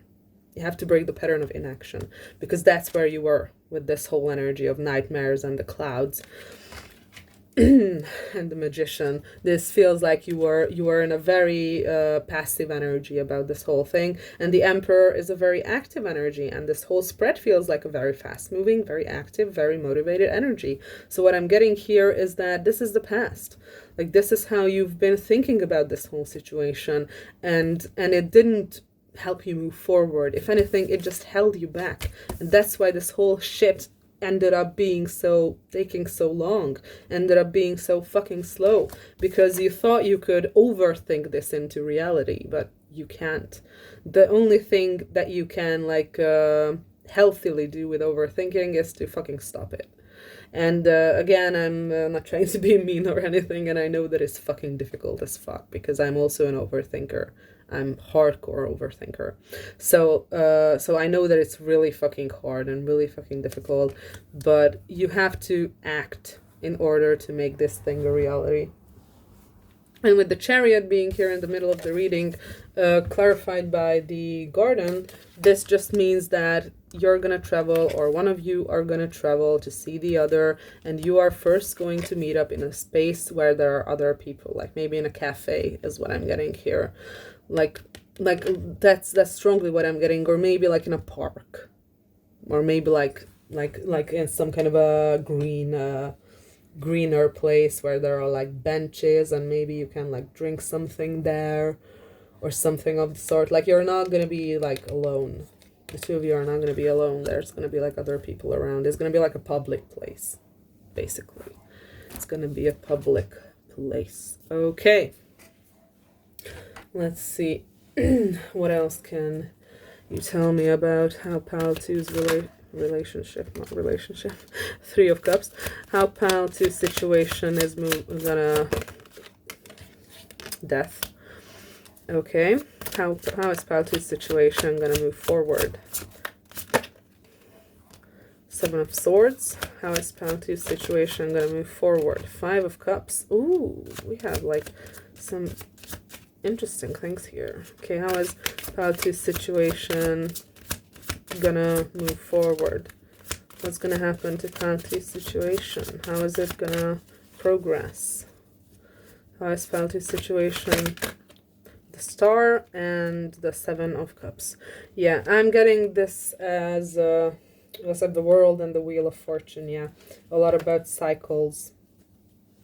A lot about cycles, closing out cycles. Making things actually different than they were used to be, like making actual change happen. That's what I'm getting with this, because what I got with this spread is mostly the past, is what I'm seeing here. It's mostly describing your mental space, and maybe a little bit of more here with the Three of Cups and the Death and the Seven of Swords. Like, I'm getting several things here at once. First of all, with the Three of Cups, it feels like you're gonna have a lot of fun with this person. Interestingly enough, I'm getting the energy of like fifth house synastry. Like, maybe you're gonna have fifth house synastry with this person. Like, maybe this person is gonna have placements in your fifth house, or you're gonna have placements in this person's fifth house, and you're gonna feel like a lot of fun being together. You're gonna be very happy when you're together, and it's gonna be like a good time. But what I'm also reading with this is that there is possible that there is a third party here. It's possible that there's a third party here, like whether it's you or them, but someone seems to have like someone else, is what I'm getting here. And that third party situation is gonna come to an end. That's also what I'm getting here. Like death. You can get more fucking obvious than that. You can get more fucking obvious than that. Like this third party situation is going to end, whether it's on your side or their side. It's not going to linger. Like it's not going to keep you two apart, is what I'm getting. It's not going to keep the two of you apart. With the Seven of Swords, the Five of Cups, the Star, and the Seven of Cups, I'm getting and also death here is like a signifier for all the cards following it and all the cards before it too, because on the one hand, the Three of Cups, this third-party situation of maybe your person having already a relationship or you already having a relationship is going to end, but it's also talking about a pattern before, and we've seen the World and the Wheel of Fortune come up. So that this Death card is also talking about a pattern that has been happening in the past that is also going to come to an end. And the pattern that I'm seeing here is a pattern of running. Like one of you, or maybe even the both of you, were running from this connection, were running from their feelings, and you would rather be in this solemn, lonely energy of looking out into the distance and trying to, I don't know, run away from your own feelings is what I'm getting. Because also the Five of Cups is about the original imagery is about a sad silhouette looking down into three spilled cups and not noticing the two perfectly fine upright cups behind them. So I feel like one of you or both of you may have been like sleeping on this connection. And what I mean by that is that you kind of like didn't think that it could be worthwhile or that it could be so good or that it could be worth it. Like maybe one of you didn't think that it was worth it to go into this. And again, I'm getting like a weird feeling with this card that I don't think I've gotten before. Like it feels like one of you or two of you, or I don't know, but someone alone. Like maybe it's you, maybe it's them. It feels like they could have been like I'm getting an energy of like hiking and like walking in nature. Like maybe one of you have this habit of, or had this habit of going out into nature, like maybe at dusk or dawn, and just like trying to be alone and silencing their minds and just listening to the sounds of nature and trying to figure this connection out and trying to figure out what the fuck to do about it. And that's what I get, like someone being like lonely, like standing at the edge of a forest or like at a huge mountain and kind of thinking about this whole situation and trying to figure it out and having this solemn, sad feeling about it and not knowing how to make it work. And at the same time, there's here we have the Star here, so there was always hope. Either both of you, or at least the one of you, always had hope for this situation. You always had hope for this connection. You always knew that it's gonna amount to something, like something's going to come out of this. And there is a lot of fantasy involved with this Star energy, like this hope energy. It seems like was involved with a lot of like I don't know, daydreaming, like imagining how the other person could be if you were together, or how this whole situation would be. So what I'm getting is that a lot of yearning was present. Like I feel with this Five of Cups, the Star and Seven of Cups combo, I'm feeling like a huge and very like sad energy of like yearning, like pining. What I'm getting is that there was like running from this connection, but at the same time there was like a weird like yearning in the distance, and like thinking a lot about it, and having a lot of like I don't know, imagining a lot of things about how it could be or how it would be, but never really doing anything. And it's just I have this feeling of like distance and yearning, and it's like a very solemn, kind of sad, but kind of like accepting feeling of this yearning, this distance, of feeling like I can't really fucking do anything about it right now. So it's just it feels like it's like a helpless energy. It feels like a helpless energy. Okay, so again, what I'm talking about is also pertaining to death. And since we have the world here at the bottom of the deck, we had the Wheel of Fortune and the world both, which is even more of a confirmation for this, is that these are the cycles that are going to end. These are the cycles that are about to end. Like on the one side, we have a relationship, a third party. And on the other side, we have someone who is running and like trying to hope and dream about this whole situation without doing anything about it. Both of those are going to end. Both of those are going to end. So it feels like I'm gonna be honest. It feels more like you were the one who were running from this situation, and you were the one who would like rather like hope for it and like daydream about it instead of actually being in an active energy. Like I said before, you were in a very passive energy, and that is a huge shift that is happening here right now, that you are finally going into an active energy. You're finally going into an active energy, and you're not just being someone who things happen to and you're just a sufferer of the things that happen to you. You're going to be someone who's gonna make the things happen. Here with the Emperor, you're gonna be the one who's gonna make the things happen. And you're finally going to go into an active energy and a masculine energy.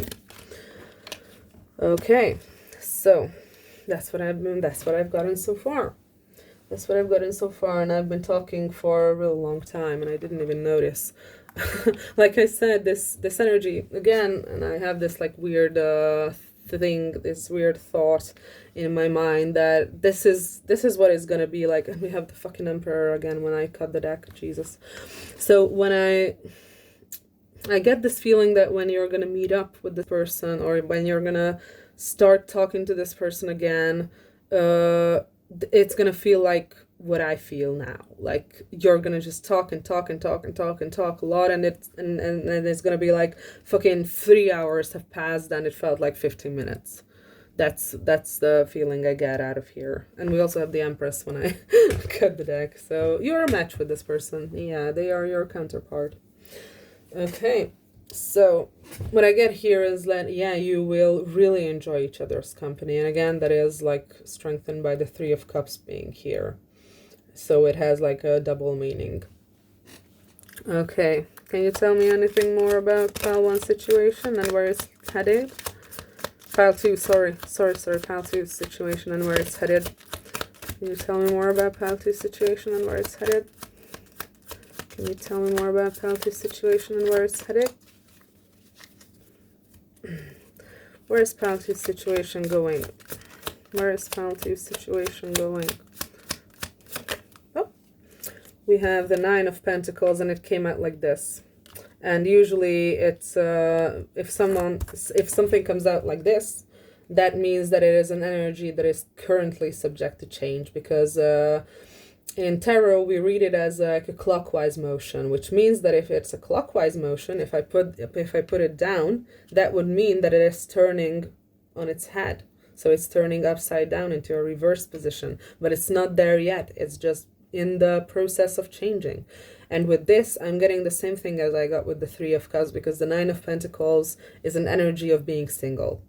So what I'm getting here is that either you or your person have a relationship right now and they are not out of it yet, but the energy is already shifting in a way where they're going to be out of that energy and they're going to be available to you, or you're going to be available to them. So that's what I'm getting here, is that this energy is currently being shifted into a position where the two of you can be together.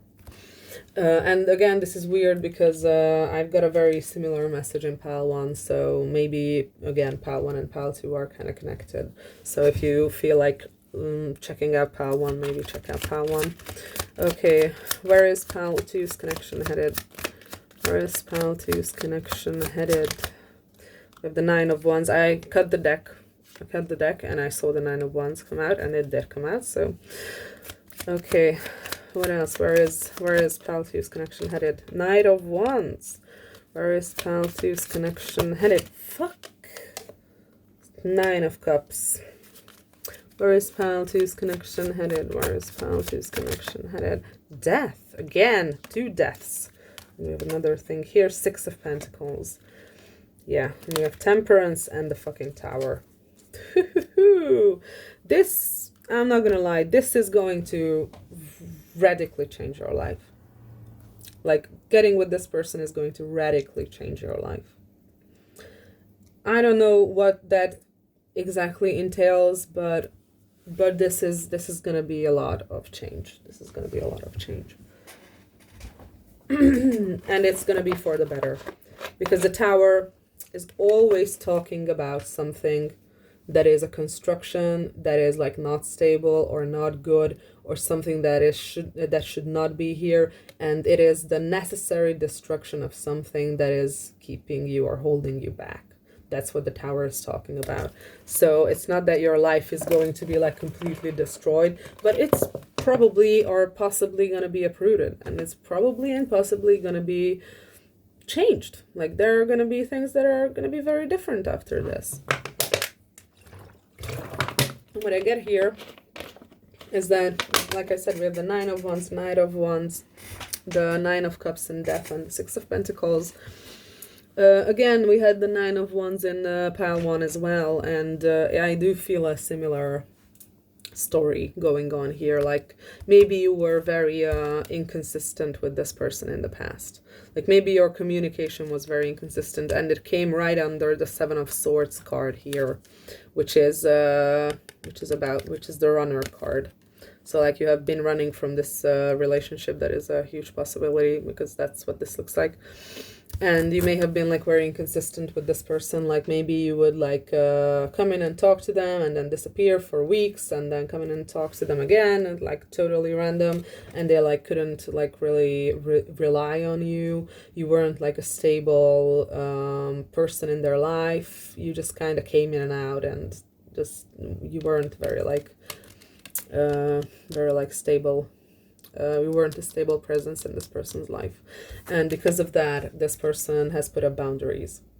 So this person is it feels like this person is a little bit kind of afraid of you doing the same thing again. But what I also have here is the Nine of Cups, Death, and the Six of Pentacles. So again, I can read this in a couple of ways, but the most obvious way to read this is that the Six of Pentacles here probably represents an unequal give and take, because it's next to the Death card. And what I'm going to say is that it's probably like one of you gave more to the other person in this situation.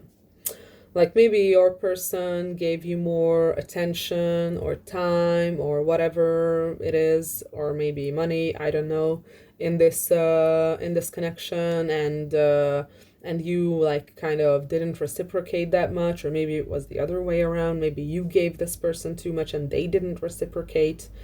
But again, with Death being here right next to that, this is like a change of that situation, and it is like a modifier for the Six of Pentacles to turn into a Six of Pentacles that is talking about an equal give and take, that is talking about an equal role in the relationship. So what I feel like this means is that whatever this unequal situation was, this unequal give and take, it's finally going to be like turned I don't know, turned over, or how do I put this? Like, it's finally gonna stop. It's finally gonna stop. Like, finally you're going to be able to reciprocate each other's effort, is what I'm getting. And with the Nine of Cups being here, this is like a wish fulfillment. Like this is like your biggest dreams coming true. That is the Nine of Cups. That is the Nine of Cups. You being like super happy because you have everything you would have ever wanted, and even more than you would have ever imagined you would want. So this is like, again, a very, very positive change. So what I'm getting here is that, like I said, it's definitely going to change your life. And there is like 2 death cards being here. Like I used 2 decks so far, 2 tarot decks, and both gave me the death card. So there's like a huge change and shift here. Huge ass fucking change. And again, like I said, this person might be like protecting their boundaries at first, and might be like kind of like not be completely trusting with you at the beginning.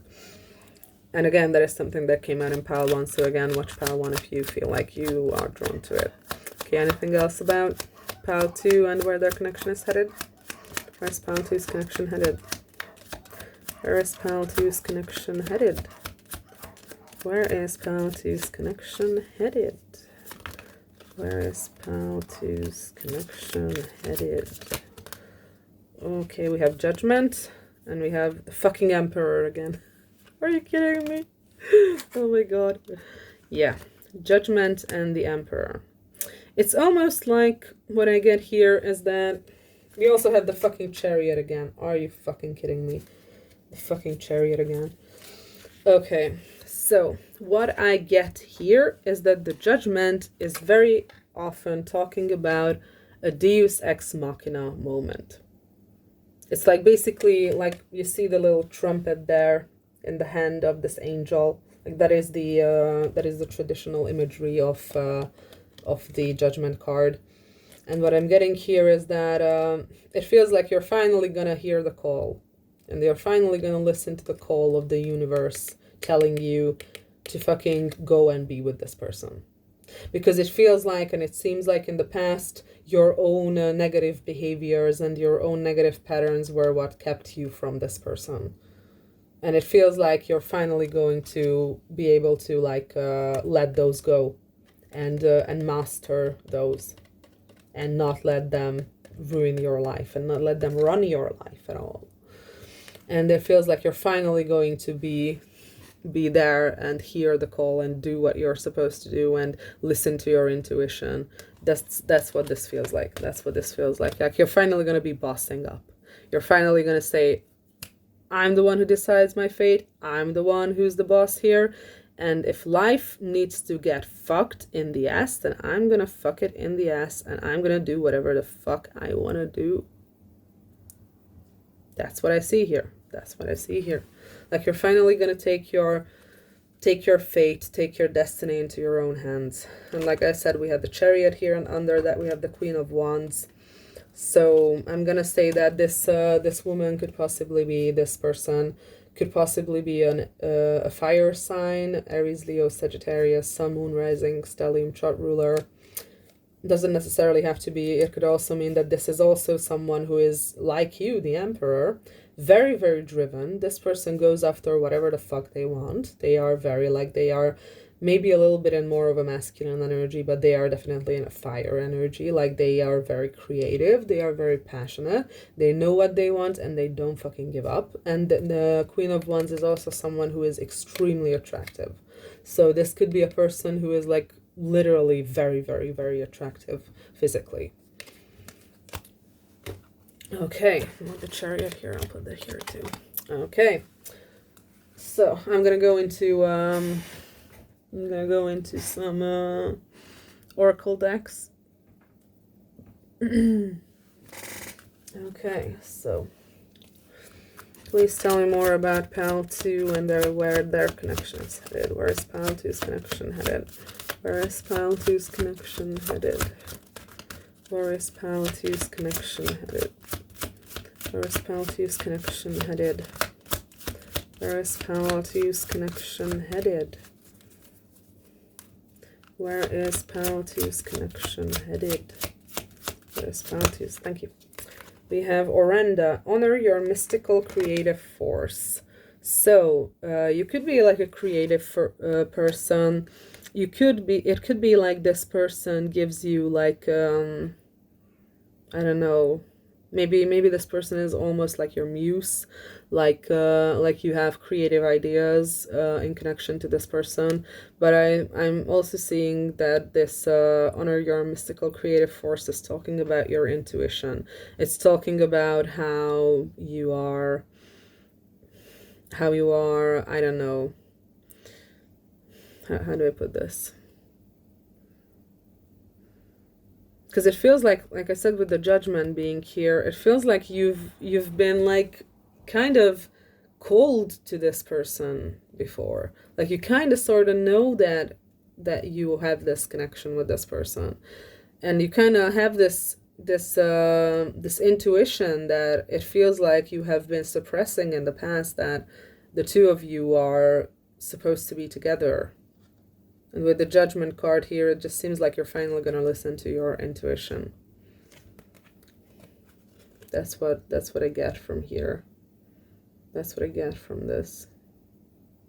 And I don't know, the way her hair is turning into a snake, it also reminds me about some sort of art. Like maybe one of you is like I don't know, a painter, like a surrealist painter, or like surrealism or something like that. Like surrealism could be something important here. I don't know where I'm getting that from, like the snake, but I don't know.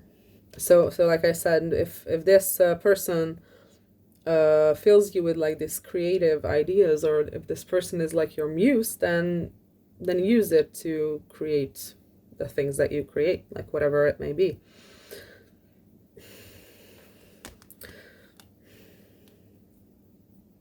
It's almost like through your creativity you can also connect to this person. Weird. And what we also have here is translucence, love the darkness. What this is telling me is that it's the same as the clouds. It's the same as the clouds. The reason this whole shit went on for as long as it did, with the snail being there, was that you were in your shadow energy, basically, and you were like not conscious about your shadow. And by that I mean that maybe you have had behaviors that you were in denial about. Like, it feels like you had to get to a certain point to understand that all the adversity that you went through is actually there to make you stronger. And I know that is a very like cliche and shitty thing, but that is, I'm not gonna lie, that is probably the most adaptive thing, the most adaptive way to think about adversity in one's life. Like, how can I make it into a strength? How can I do something about it that will make me better? How can I turn this to my own advantage? And the thing I'm getting here is that you needed all this time, and the things were going so slowly because you were wrestling with yourself all along.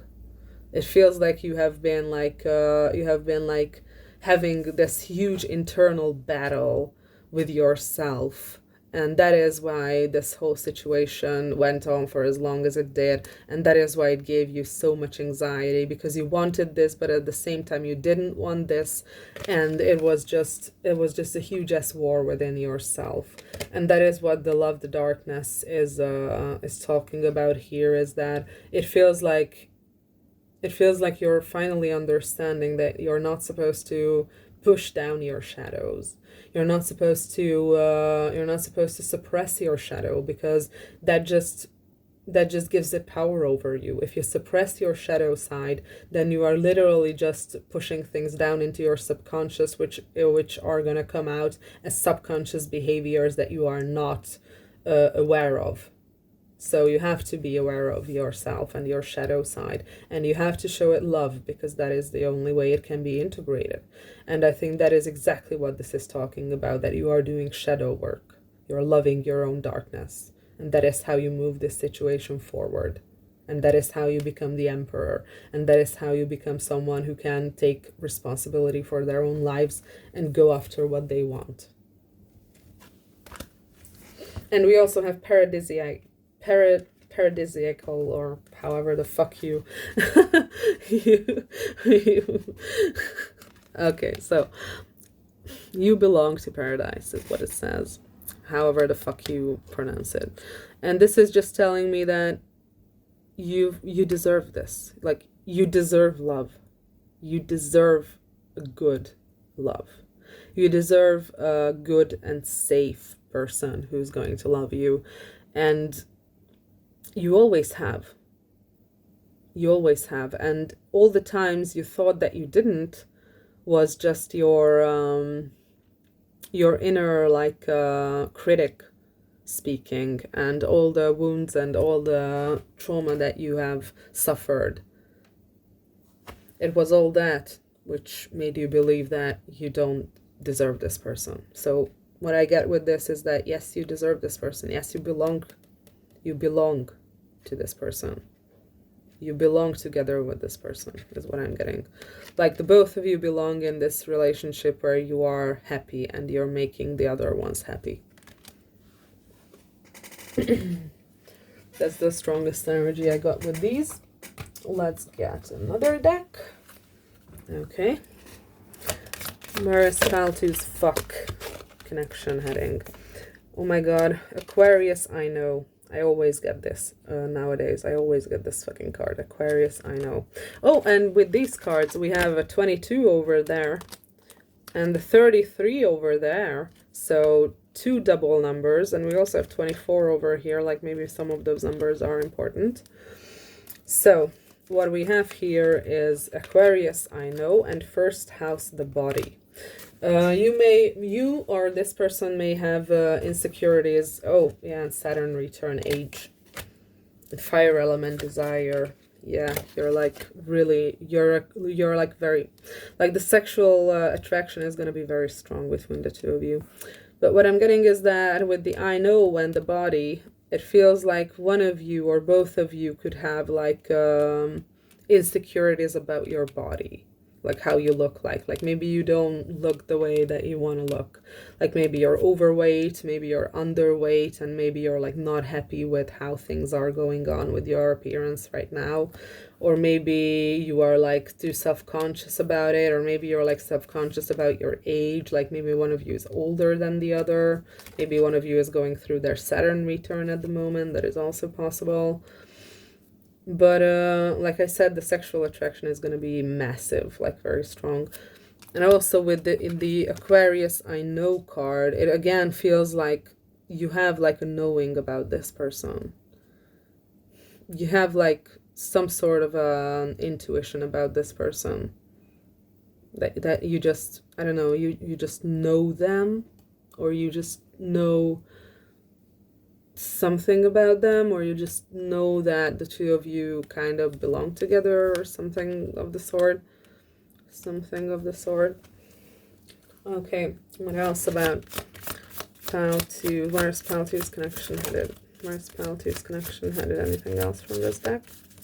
Where's Paltu's connection headed? Okay, different deck.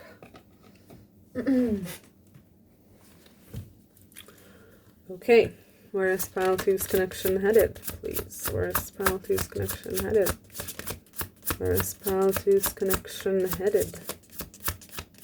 Where is Paltu's connection headed? Where is Paltu's connection headed? Please let me know. Oh, we have something here. We have Shower of Abundance. To heal your financial situation, first give us your worries concerning money. We will guide you in order to show you how to create and accept abundance. As we work together, your financial situation will heal as fast as you'll allow. Yeah, this deck is like worded in a way as if your angels were talking to you. So that's why it's like worded in that way, that weird way. So this is telling me that maybe one of you are having like financial issues or financial problems. Like maybe one of you here is not making a lot of money at the moment. Okay, anything else about Paltu's connection? But it is also telling me that that's not going to last. Like it's also telling me that that situation is going to clear up. Like whatever financial issues you or this person has is going to be clearing up. Okay, what else about Paltu and their situation? Where is the situation headed? Where's Paltu's situation headed? Where's Paltu's situation headed? Oh, we have be honest with yourself. Look into your heart and you will know the truth of this situation. It's safe to admit the truth to yourself, for we will support and guide you through any necessary changes. Lean upon us for courage and the strength to take good care of yourself. Focus only upon your true desires and they'll come to you upon angels' wings. Yeah, this goes back to the Aquarius energy, the I know. And we have Yeah, fuck. We have new partner at the bottom of the deck. Jesus, new partner at the bottom of the deck. Okay, so what this is about is that I said it's more about, it makes me feel like it's more about this Aquarius energy, that maybe you've been in denial about this person. Like maybe you've known that this person is like spiritually connected to you. Maybe you've known that this person and you have some kind of a connection. Or maybe you've known that you have feelings for this person, whatever it may be, but you were denying it. And you were refusing to be honest with yourself because it would have meant that you would need to be in a more active energy, and you didn't want to do that. Or maybe it would have meant that you need to put more effort into this situation, and you didn't want to do that, so you just denied it. That is a possibility. And again, it's like just inviting you that to be honest, and you can be honest, because it doesn't feel like you've lost this person. It feels like you are finally coming out of denial and understanding that it doesn't matter what the situation is at the moment. Maybe if it's not perfect, like who gives a fuck? Who gives a fuck if it's not perfect? You can go after what you want. Focus only upon your true desires, and they'll come to you upon angels' wings. Like, you can go after what you want to go after. It is safe to do that. It is safe to fucking do whatever the fuck you want to do. And that's how you become the emperor. That's how you become the emperor. You go after what you really want. You go after what you really want. And again, like I said, it is, in this case, it is similar to this person. Like, maybe this person has more experience in being in this active go-getter energy as the Queen of Wands. But this person is someone, like your person, this woman, because it's a feminine energy, is someone who goes after what they want. Like, they do whatever the fuck they want. They just fucking go after it, and they keep trying until they succeed. And that is exactly the Emperor's energy as well. Especially since Emperor is specifically Aries energy, and Aries energy is like very much a go-getter, very active, very much I do what the fuck I want, and I'm gonna keep on doing it until I succeed. Like that's Aries. Aries does whatever they want. Aries achieves whatever they want. So, and like I said again, at the bottom of the deck we had new partner, which says, a chance meeting is no mistake. It is divinely orchestrated as a catalyst to set the wheels in motion for the fruition of your prayers. Pay careful attention to new people we send into your life. You will recognize them by their sense of familiarity, comfort, and safety. So maybe this person has these feelings. Or maybe this person makes you feel these things, sorry. Like maybe they make you feel this feeling of familiarity and comfort and safety, like what the card is saying. Shit, I dropped the deck. 1 second. Oops. Okay, so okay. Sorry, I was just trying to cut the deck and I dropped it in accident. Whoopsie. Okay, never mind. So what I was talking about is that maybe this person gave you this familiar feeling. Like maybe that is why this person is so special for you, because this feels like this person is special for you. And maybe even from the very first moment you felt a kinship or a connection with this person. Like again, this familiarity, like you know this person from somewhere is what I'm getting. We also have opportunity to forgive. The situation brings you the opportunity to heal, grow, and release negative patterns. Hold the intention of seeing the other person's inner divine light and goodness. We will help you release unforgiving thoughts, feelings, and energies, and lift you to a higher place of peace and compassion. So yeah, there is some level of forgiving or forgiveness involved here. Like maybe this person needs to forgive you. Maybe you also need to forgive them. But like what I get here is like the situation brings you the opportunity to heal, grow, and release negative patterns. Like that's what I've been talking about. That's what I've been talking about. Like this is a huge opportunity for growth, for personal growth. And it seems like for the both of you, because this person, like I said, had their guard up because of how you have been behaving in the past, and you have been also having your guard up, and you've been running from this person. So it's like the both of you have something to heal here, something to deal with here. Okay, what else? What else? What else? What else? What else? I'm gonna go for this one, this deck. Okay. Anything else for Pal 2? Where is Pal 2's connection headed? Where is Pal 2's connection headed? Where is... We have Lapis Lazuli, life-changing epiphany or experience. What the fuck was I talking about? This is going to change your life. It's a time of big and blessed change for you, and God is supporting you each step of the way. So yeah, this is going to be a big and blessed change. This is going to be a huge change, and it's going to be very good. Anything else about where Pal 2's situation is headed? Anything else about where Pal 2's situation is headed? Anything else about where Pal 2's situation is headed? Where's Pal 2's situation headed? Oh, fuck. We have calcite, busy times and multitasking. Take charge of your schedule during this busy time and honestly assess your underlying reasons for being busy. Maybe you've been trying to keep yourself busy with certain things to take your mind off this connection. That is a possibility. But it is also a possibility that that again it's telling you to take charge. So that's also there. So maybe you've been like trying to escape into work, or trying to like overwork yourself or do something over and over again in a way that that would make you forget about this whole situation, and so you don't have to worry about it. That's what I'm getting with this. Honestly assess your underlying reasons for being busy. It's like you've been running from your emotions, and we also saw with the Seven of Swords that you have been running in this situation. Okay, anything else for Pal 2, please? Anything else for Pal 2? Where is their connection headed? Anything else for Pal 2 and where their connection is headed? Anything else for Pal 2? Anything else for Pal 2 and where their connection is headed? Anything else for Pal 2 and where their connection is headed? Anything else? Last shuffle. Last shuffle. Anything else for... Oh, okay. Yeah, we have Dolomite. Stay strong in your faith. A positive outcome is dependent on you keeping a positive mindset. Yeah, like you can believe in this. Like, believe in this. You can believe in this is going to work out. It is going to work out. You can believe in it.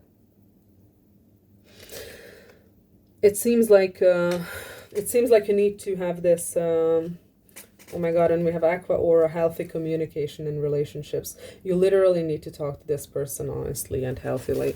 And what this stay strong in your faith is telling me is that maybe you need to have more faith in yourself, but also this situation and this person, because it feels like maybe you're not going in and not talking to this person yet because you're afraid that they're like not gonna answer you, or they're like not gonna read it, or like they're just not gonna fucking care about what you have to say. Just forget about those thoughts. Just fucking forget about those thoughts. Like take them out of your head. Take them out of your head. Have faith. Have faith and go in and do it. Have faith and go in and do it. And like I said, we had the Aqua Aura, healthy communication in relationships, which says heart-to-heart discussions and clear assertive communication help you understand and be understood. That's exactly what this entire reading is about. You need to fucking normally, honestly talk to this person. And that is the first fucking card, 8 of Wands. And that's what I'm getting, that this is going to be the huge game changer. Once you're starting to be honest with this person, and once you're starting to honestly communicate and healthily communicate with this person, that is going to shift everything in this situation. And we also have Angelite, spiritual or religious community. Join with like-minded people for friendship and increased spiritual growth. What I get with this is that maybe this person and you are both spiritual, or you both have very similar things that you are interested in. And it's almost like you can strengthen each other's spirituality, like you are like-minded in some way, and you can strengthen each other with that. And it feels like you have a lot to like teach each other, honestly. Okay. I'm gonna get the Astro dice, and then I'm gonna let you go. Oh wait, no. One more. Okay. Anything for pal 2? Anything for pal 2? Where's pal 2's connection headed? Where is pal 2's situation headed? Where is pal 2's situation headed? Where is pal 2's situation headed? Where is pal 2's situation headed? Where's pal 2's situation headed? Anything else for pal 2? Anything else for pal 2? Anything else for pal 2? One more shuffle. Anything else for pal 2? Anything else for pal 2? No, not getting anything with this one. Okay. In that case, I'm gonna go into the Astro dice. And then you can go. It's been a fucking long ass reading already. Usually my pal ones are the longest, but I think this is like longer than my pal one was. And I think it's connected. So maybe watch pal 1 if you feel like it. Okay. Where is pal 2's connection headed? Where is pal 2's connection headed? We have Leo. We also had that in pal 1. We have Neptune, and we have 8th house. Okay, so with Leo, Neptune, and 8th house. Again, this feels like a super mystical connection. This feels like very... This feels like a very deep and very spiritual connection between the two of you, with Neptune and the 8th house being here. Maybe you have 8th house synastry with this person. That is a possibility. Like they have something in your 8th house, or you have something in their 8th house. But with Leo here,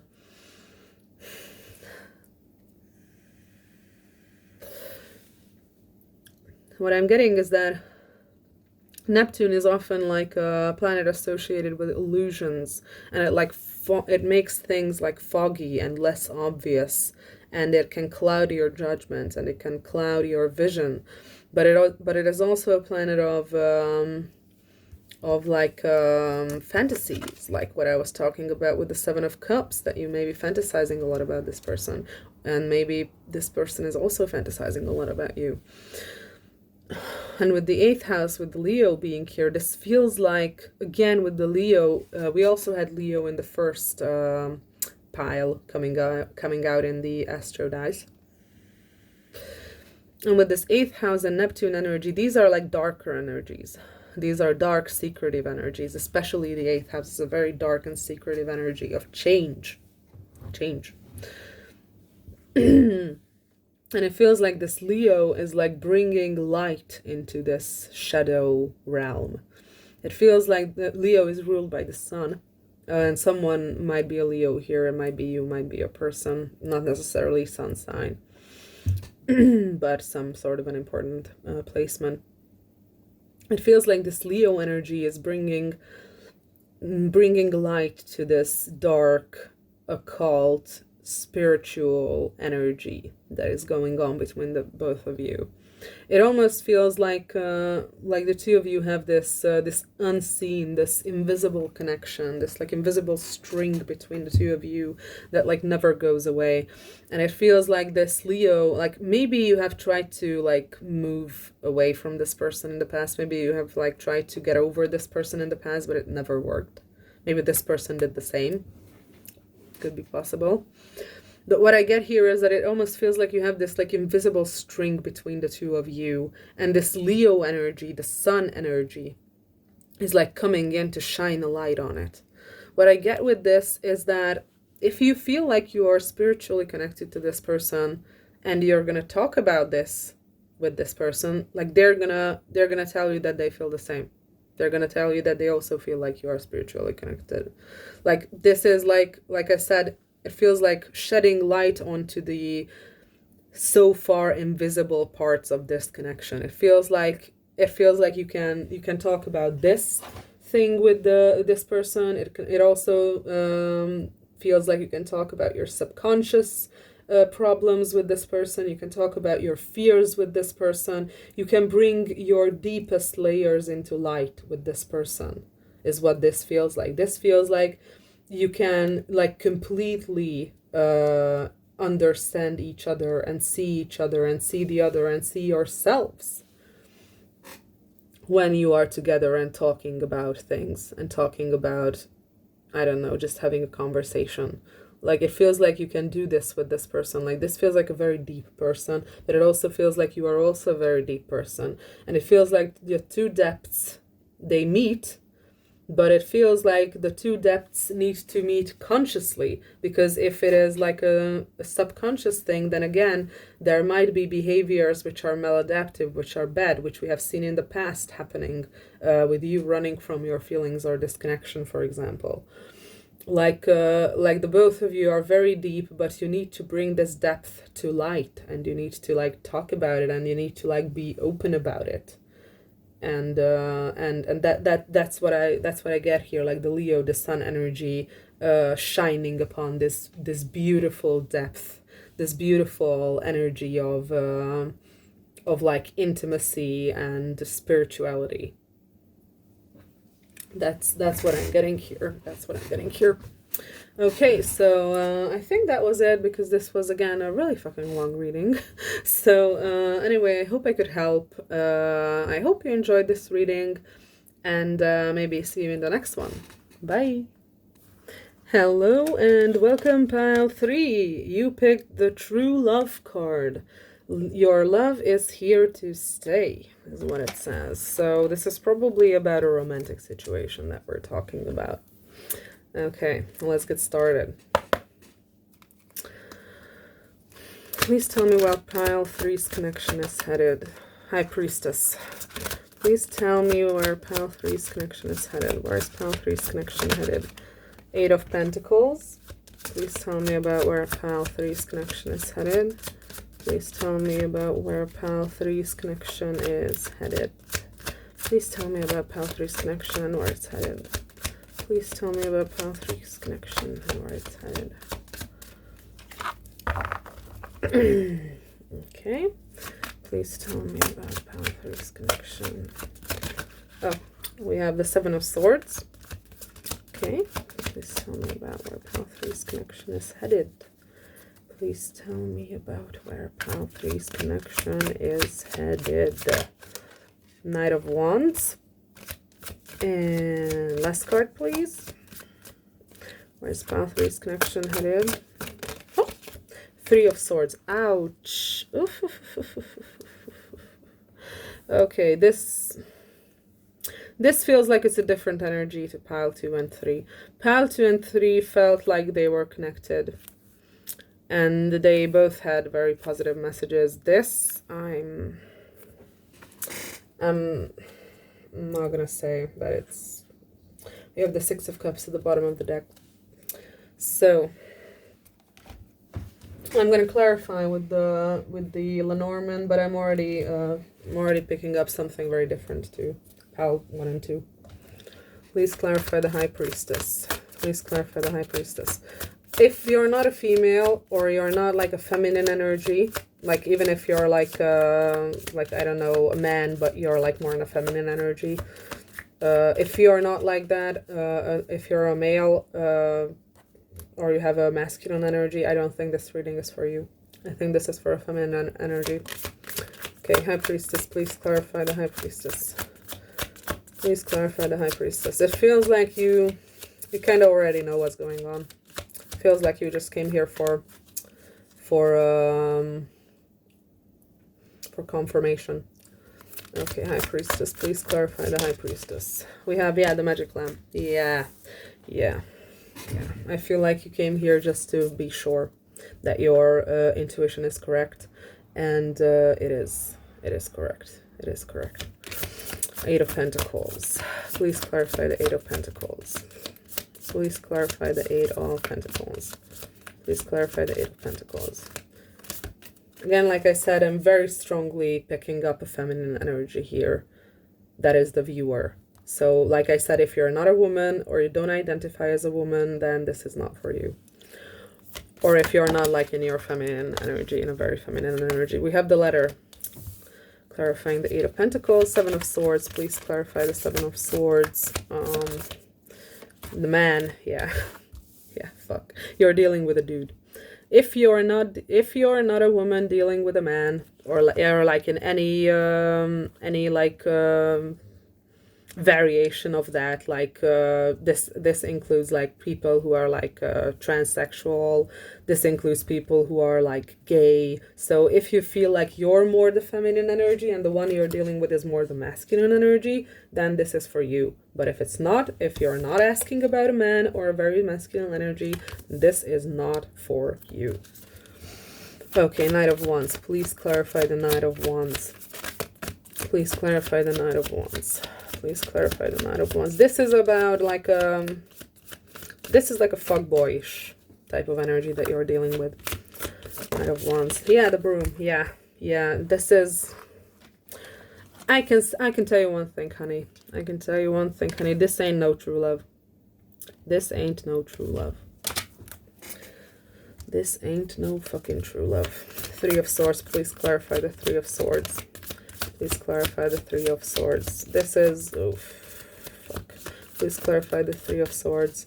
Please clarify the Three of Swords. I don't feel like I need to, like, do a very strong, very long reading here, because it feels like you already know this. Like, High Priestess was the first fucking thing that came out.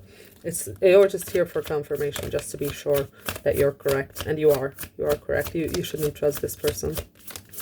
But I'm gonna start talking about the interpretation soon. I wanna get on it. Yeah. The snail. Three of Swords, the snail. Okay, so yeah, exactly what's going on. You are dealing with a person. It could possibly be a fire sign. Doesn't necessarily have to be Aries, Leo, Sagittarius, Sun, Rising, Stellium, chart ruler. I'm getting more like a Sagittarius, Venus energy here. Doesn't necessarily have to be, but it is a possibility. So you're dealing with someone here who is like very inconsistent. Very inconsistent. They're like in and out of your life. They like kind of hit you up at like 3 a.m. and talk to you all night, and then they like disappear for fucking 2 weeks and you don't know anything about them. That's the kind of energy we have here. This person is fucking running from you, running from your connection, and it feels like you are only important to them because you're convenient. This feels like this person prioritizes convenience because they are like a very immature person. I feel this is a very immature energy. That doesn't necessarily have to mean that they are young. Like, I've seen like 30, 80-year-olds being the most fucking immature people in the fucking world. So it doesn't necessarily have to mean that this person is young. This person seems to make excuses about their work. This person seems to tell you that, oh, I'm sorry I didn't talk to you. I was working. I was busy. I've had like, I don't know, a meeting, or my job is just very taxing and all that fucking bullshit. And it's fucking bullshit. And it feels like you may have had like, or maybe you want to have a conversation about this this inconsistency that they have in this relationship or situationship. But this feels like almost like you may have tried to talk about them, about this with them, and they like weren't cooperative at all. They behaved childishly. They like felt like they were like you were attacking them. They may have like resulted in like name calling or things like that. Like you couldn't make them understand that their behavior was not okay. They thought that you talking about their behavior being not okay was not okay. That's what I got with this. And with this Three of Swords clarified by the snail, I'm gonna be honest here. You're just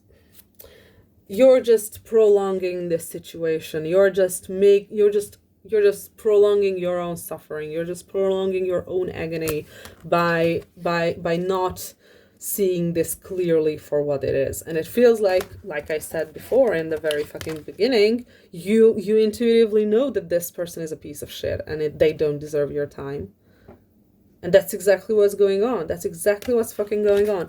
But it seems like you still have this wishful thinking in your mind, like, oh, maybe it's not. Maybe I'm just like overreacting. Maybe I'm just being like a bad girlfriend or whatever these stupid idiots used to say about women who don't allow them to be like a complete fucking jerk. Because that's usually how it goes. Like these types of men blame the women they are with for like calling them out and like not allowing them freedom and like stupid shit like that. But the thing is that maybe there could have been some sort of a gaslighting going on here, like this. Like maybe this person made you believe that you were in the wrong for trying to set boundaries with them. Maybe that's what happened. Maybe that's what's going on. But I get this wishful thinking of, or maybe this like little bit of a confusion even, maybe that you're not in the right.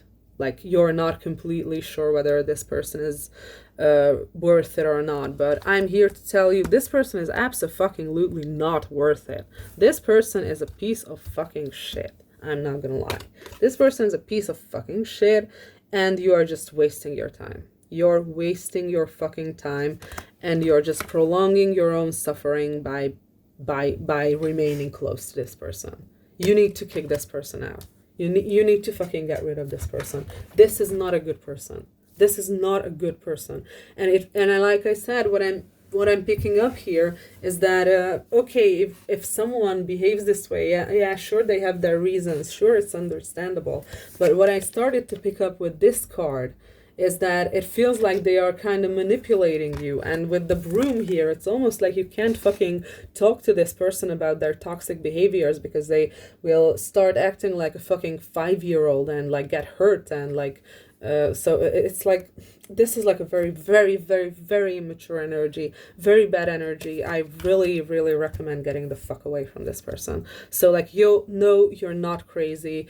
Your intuition is correct. You need to get out of here. You need to fucking get out of here. This is a manipulator. This is a gaslighter. This could even be a person with narcissistic traits. And I don't say that lightly because I absolutely hate people randomly throwing the term narcissist around. But this could be someone who has narcissistic traits. I can't say whether they have NPD or not because I can't fucking say that based on a card spread and I don't know them. But this person is not a good person. Let's leave it at that. This is not a good person. They are completely okay with using you. They are completely okay with gaslighting you. All they really care about is getting what they want from you. And again, this might be kind of difficult to hear. It might be kind of harsh, but like I said, with the High Priestess here being at the beginning of the reading, I can't help but feel that you already kind of know this. That they are like constantly making excuses about their work and always telling you that, they're just so busy with their work. Meanwhile, they're probably sitting on their PS5 playing like, I don't know, fucking Call of Duty or whatever. Or like, I don't know, hitting up other women. I have no idea, but this is just, no, honey, you deserve so much better than this. You deserve so much fucking better than this shit. Okay.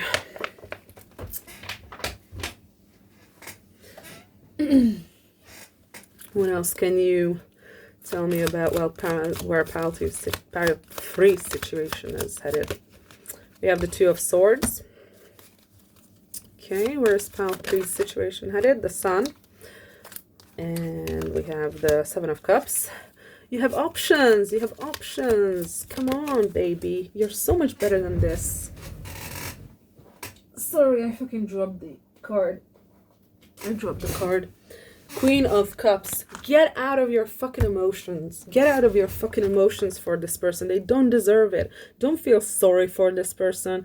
Don't feel like or think about it. Oh, you have to hold space for them because they are just damaged. They just need help. They just need to be fixed. No, fuck this person. You don't deserve this, and they don't deserve this treatment from you because they are not good enough. They are not good. Where is Pile 3 situation headed? Death. Yeah, that's where the situation is headed. The World is also here. This is where the situation is headed. Death. It needs to be over. It needs to be fucking over. Don't spend another fucking minute in this person's energy. Don't just fucking end it. Just fucking, just leave. Leave. You need to make this decision to get out of here. And that's when you're going to be happy. That's the sun, happiness. You have a lot of fucking options. You're probably a very attractive young woman, because that's the energy I'm picking up on. A very attractive young feminine energy who is like not completely sure about their own worth and their own place in the world yet. And so you allow like shitty men to take advantage of you because you don't know yet that you're worth so much more than that. But you are. And it feels like you have a lot of options. Like you could choose from literally a shit ton of fucking people who are into you. Just choose someone else, and don't be so much in your emotions about this person. Like, this person does not deserve your pity. This person does not deserve your empathy. Do you know why? Because they are using it against you. That's why. Everyone deserves empathy and everyone deserves understanding, to the point where they are starting to use that against you. At that point, they no longer fucking deserve it. They no longer fucking deserve it. So no, call back your energy, call back your emotions, call back your empathy. This person is not worth it. This person is fucking not worth it.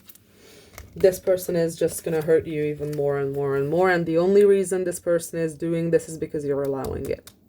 And that might be like a shitty lesson to learn. I know that it was very difficult for me to learn this lesson, but yeah, some men exist out there just to use you. And if you let them, then they're gonna do it. And they're gonna fucking do it. Okay. Anything else for pile 3 and where their connection is headed?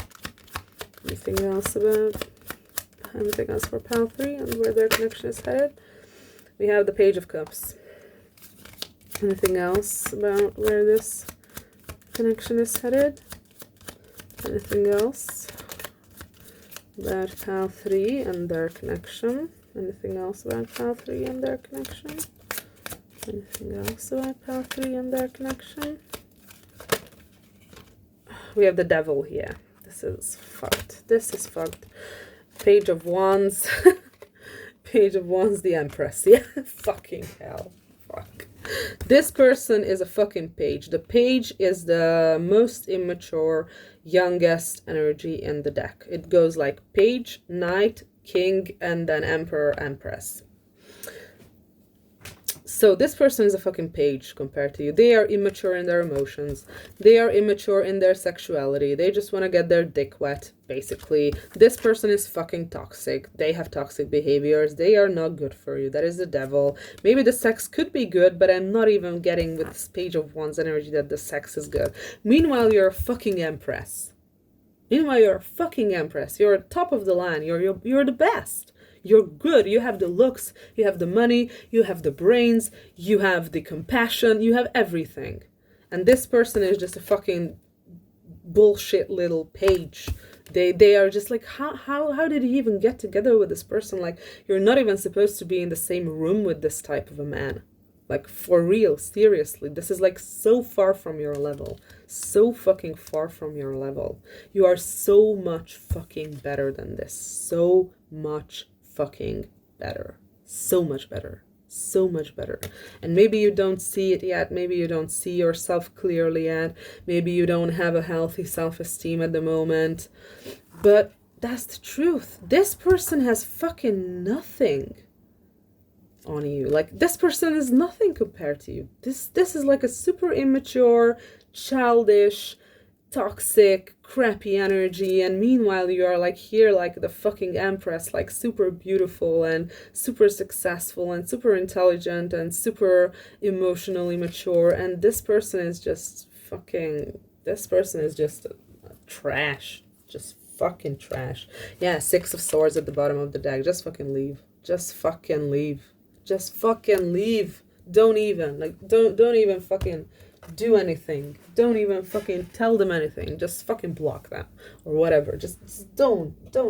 No. Don't let this person be in your energy any longer. Okay. Aries, I am. Well, anything else for pile 3 and where their connection is headed? Is it Taurus? No, it's fourth house, roots. Okay, anything else for pile 3 and their situation? Anything else for pile 3 and their situation and where it's headed? Anything else for pile 3 and their situation and where it's headed? We have Jupiter return, benefits. Okay, anything else for? And we have lunar eclipse change. Yeah. Okay. So what I get here is that either of you could be an Aries. Aries is like, I'm getting like a double meaning with this card right now. I'm getting the energy of immaturity because Aries, the shadow side of Aries is that it can be very immature. Like Aries people can be very, very immature, unfortunately. And that's the energy I'm getting in connection with them. But in connection with you, I'm getting the entrepreneur energy of Aries, the leader energy of Aries, the go-getter energy of Aries. I'm getting that you need to put your foot down. You need to put your foot down and not let this person like gaslight you any longer or manipulate you any longer. You have to know what you want and you have to go after it, and you have to like fucking horns out, kick this people out, like kick this person in the ass and fucking like cut them out of your life. Like an Aries would do. Like an Aries would fucking do. With fourth house roots, this could have something to do with your family. Like maybe I'm getting a scenario that maybe you're living together with this person and you would need to move back in with your parents if you were to break up with them. Do it. Fucking do it. Like, it's still better. It's still fucking better than this. It's better. It is. And I'm also getting that maybe your self-confidence issues that allowed you to pick a person like this in the first place, because it's no coincidence, the people we pick for ourselves, the people we end up in romantic situations with, they are not a coincidence. It's probably because you have like a bad self-esteem, and it could have something to do with your family situation. It could have something to do with your childhood, with your parents. Maybe your parents were like not the best parents, let's put it that way. That is a possibility that is why your confidence is not where it needs to be, because it has something to do with your parents. We also have Jupiter return benefits. So with this, I'm going to say you could be going through your Jupiter return. I don't want to fucking say how often that happens because I don't remember. I don't know. But with the benefits being here, Jupiter is a planet of luck. It's a planet of expansion. And what I get here is that you have so much opportunity in front of you. You have so many opportunities. You have so many things to pick from, like I said with the Seven of Cups too. That is just, this is just not benefiting you in the slightest. This is not benefiting you in the slightest. This person is just taking away, and you have your whole life ahead of you, and you have so many different opportunities ahead of you that you can pick, but this person is gonna hold you back. Like I'm serious, this person needs to get out of your life.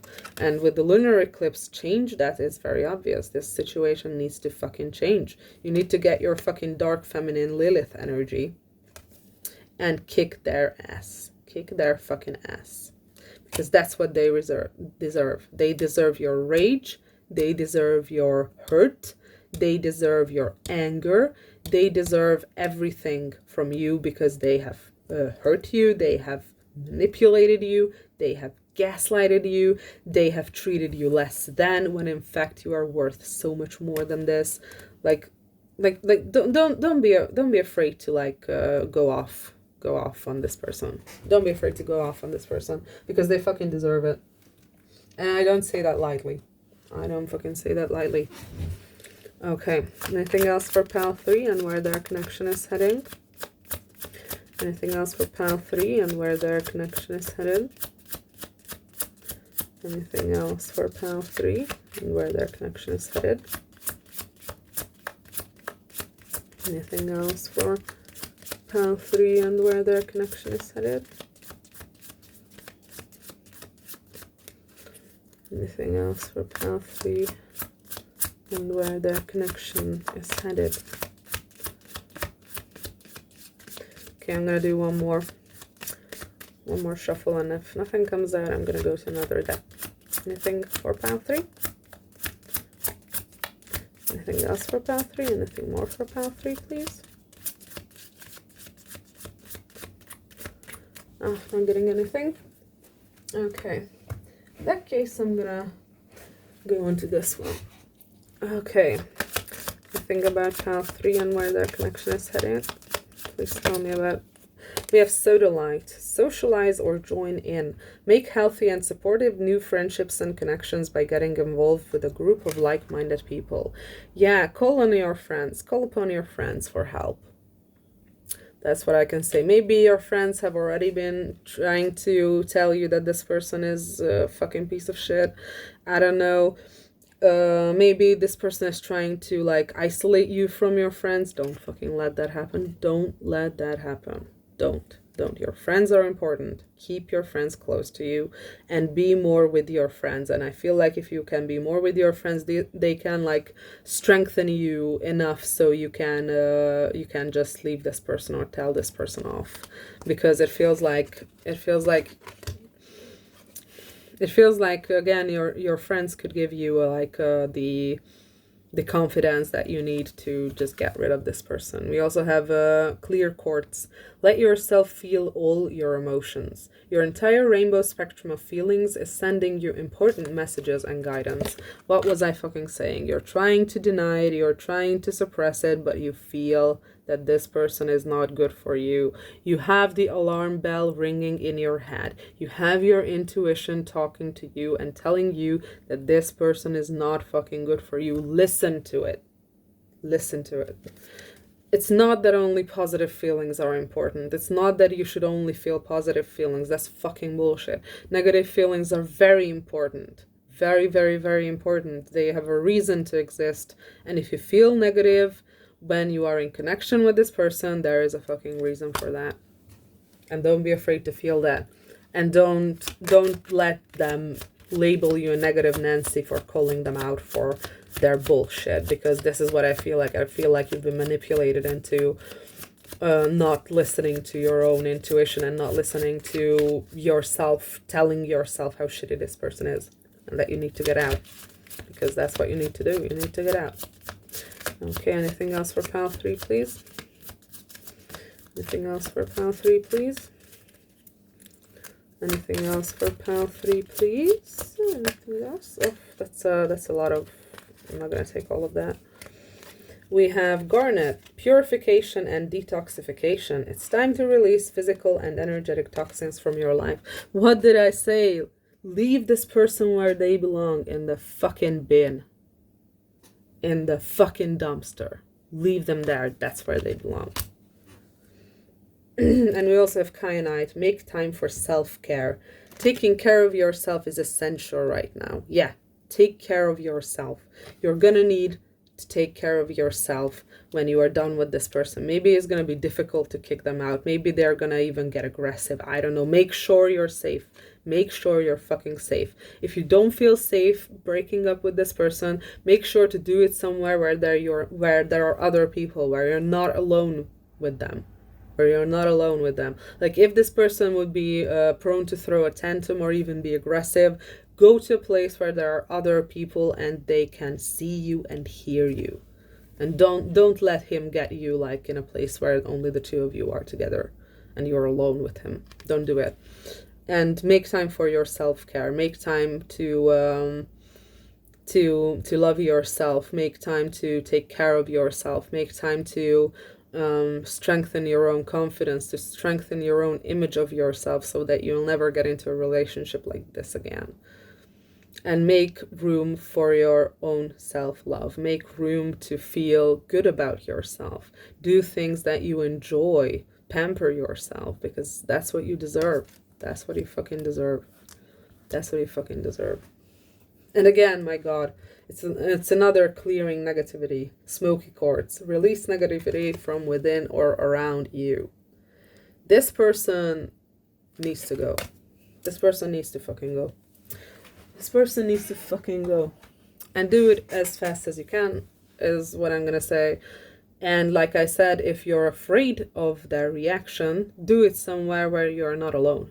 Do it somewhere where there are other people around you.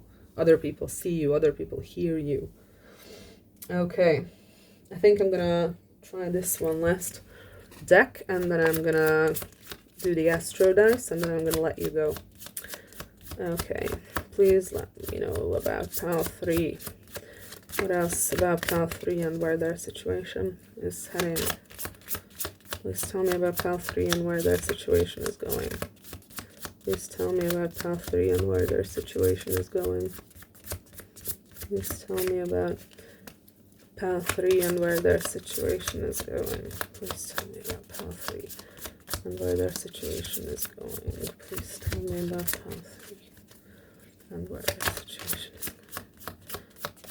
One more shuffle after this, and if I don't get anything, I go into the dice. Okay. One more shuffle, please, for pile 3. Anything? Anything for pile 3? Looks like not. Okay. In that case, let's do the Astro dice. And then we're going to wrap this up.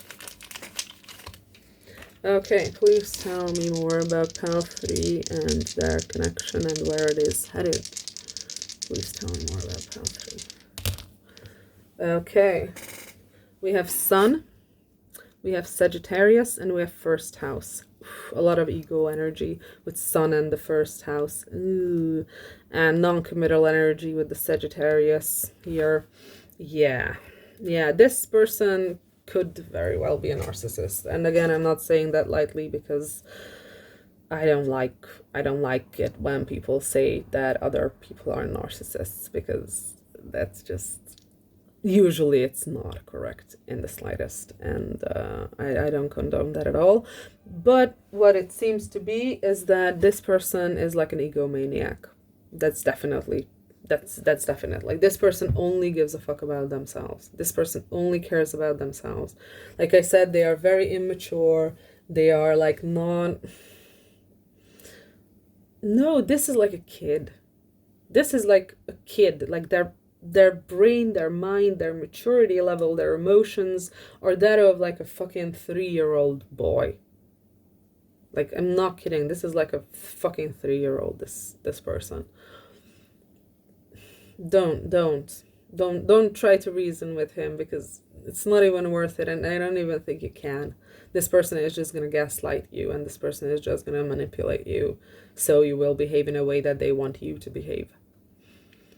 But yeah, with this first house and the Sun, this is a lot of ego. This is a lot of fucking ego. And with the Sagittarius, again, this non-committal energy, this irresponsible energy.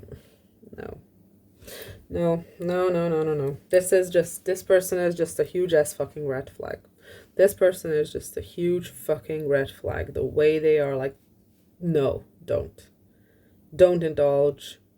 Just break up and try to be safe. And just get out. Just get rid of this person ASAP. Anyway, I hope I could help. This was probably difficult to hear, and this was probably like a more difficult message. I don't know, because like I said, with the High Priestess here, it feels like you've already known this. You just needed clarification, or you just needed to be sure. But anyway, like I said, I hope I could help, and maybe see you next time if you liked it. Bye.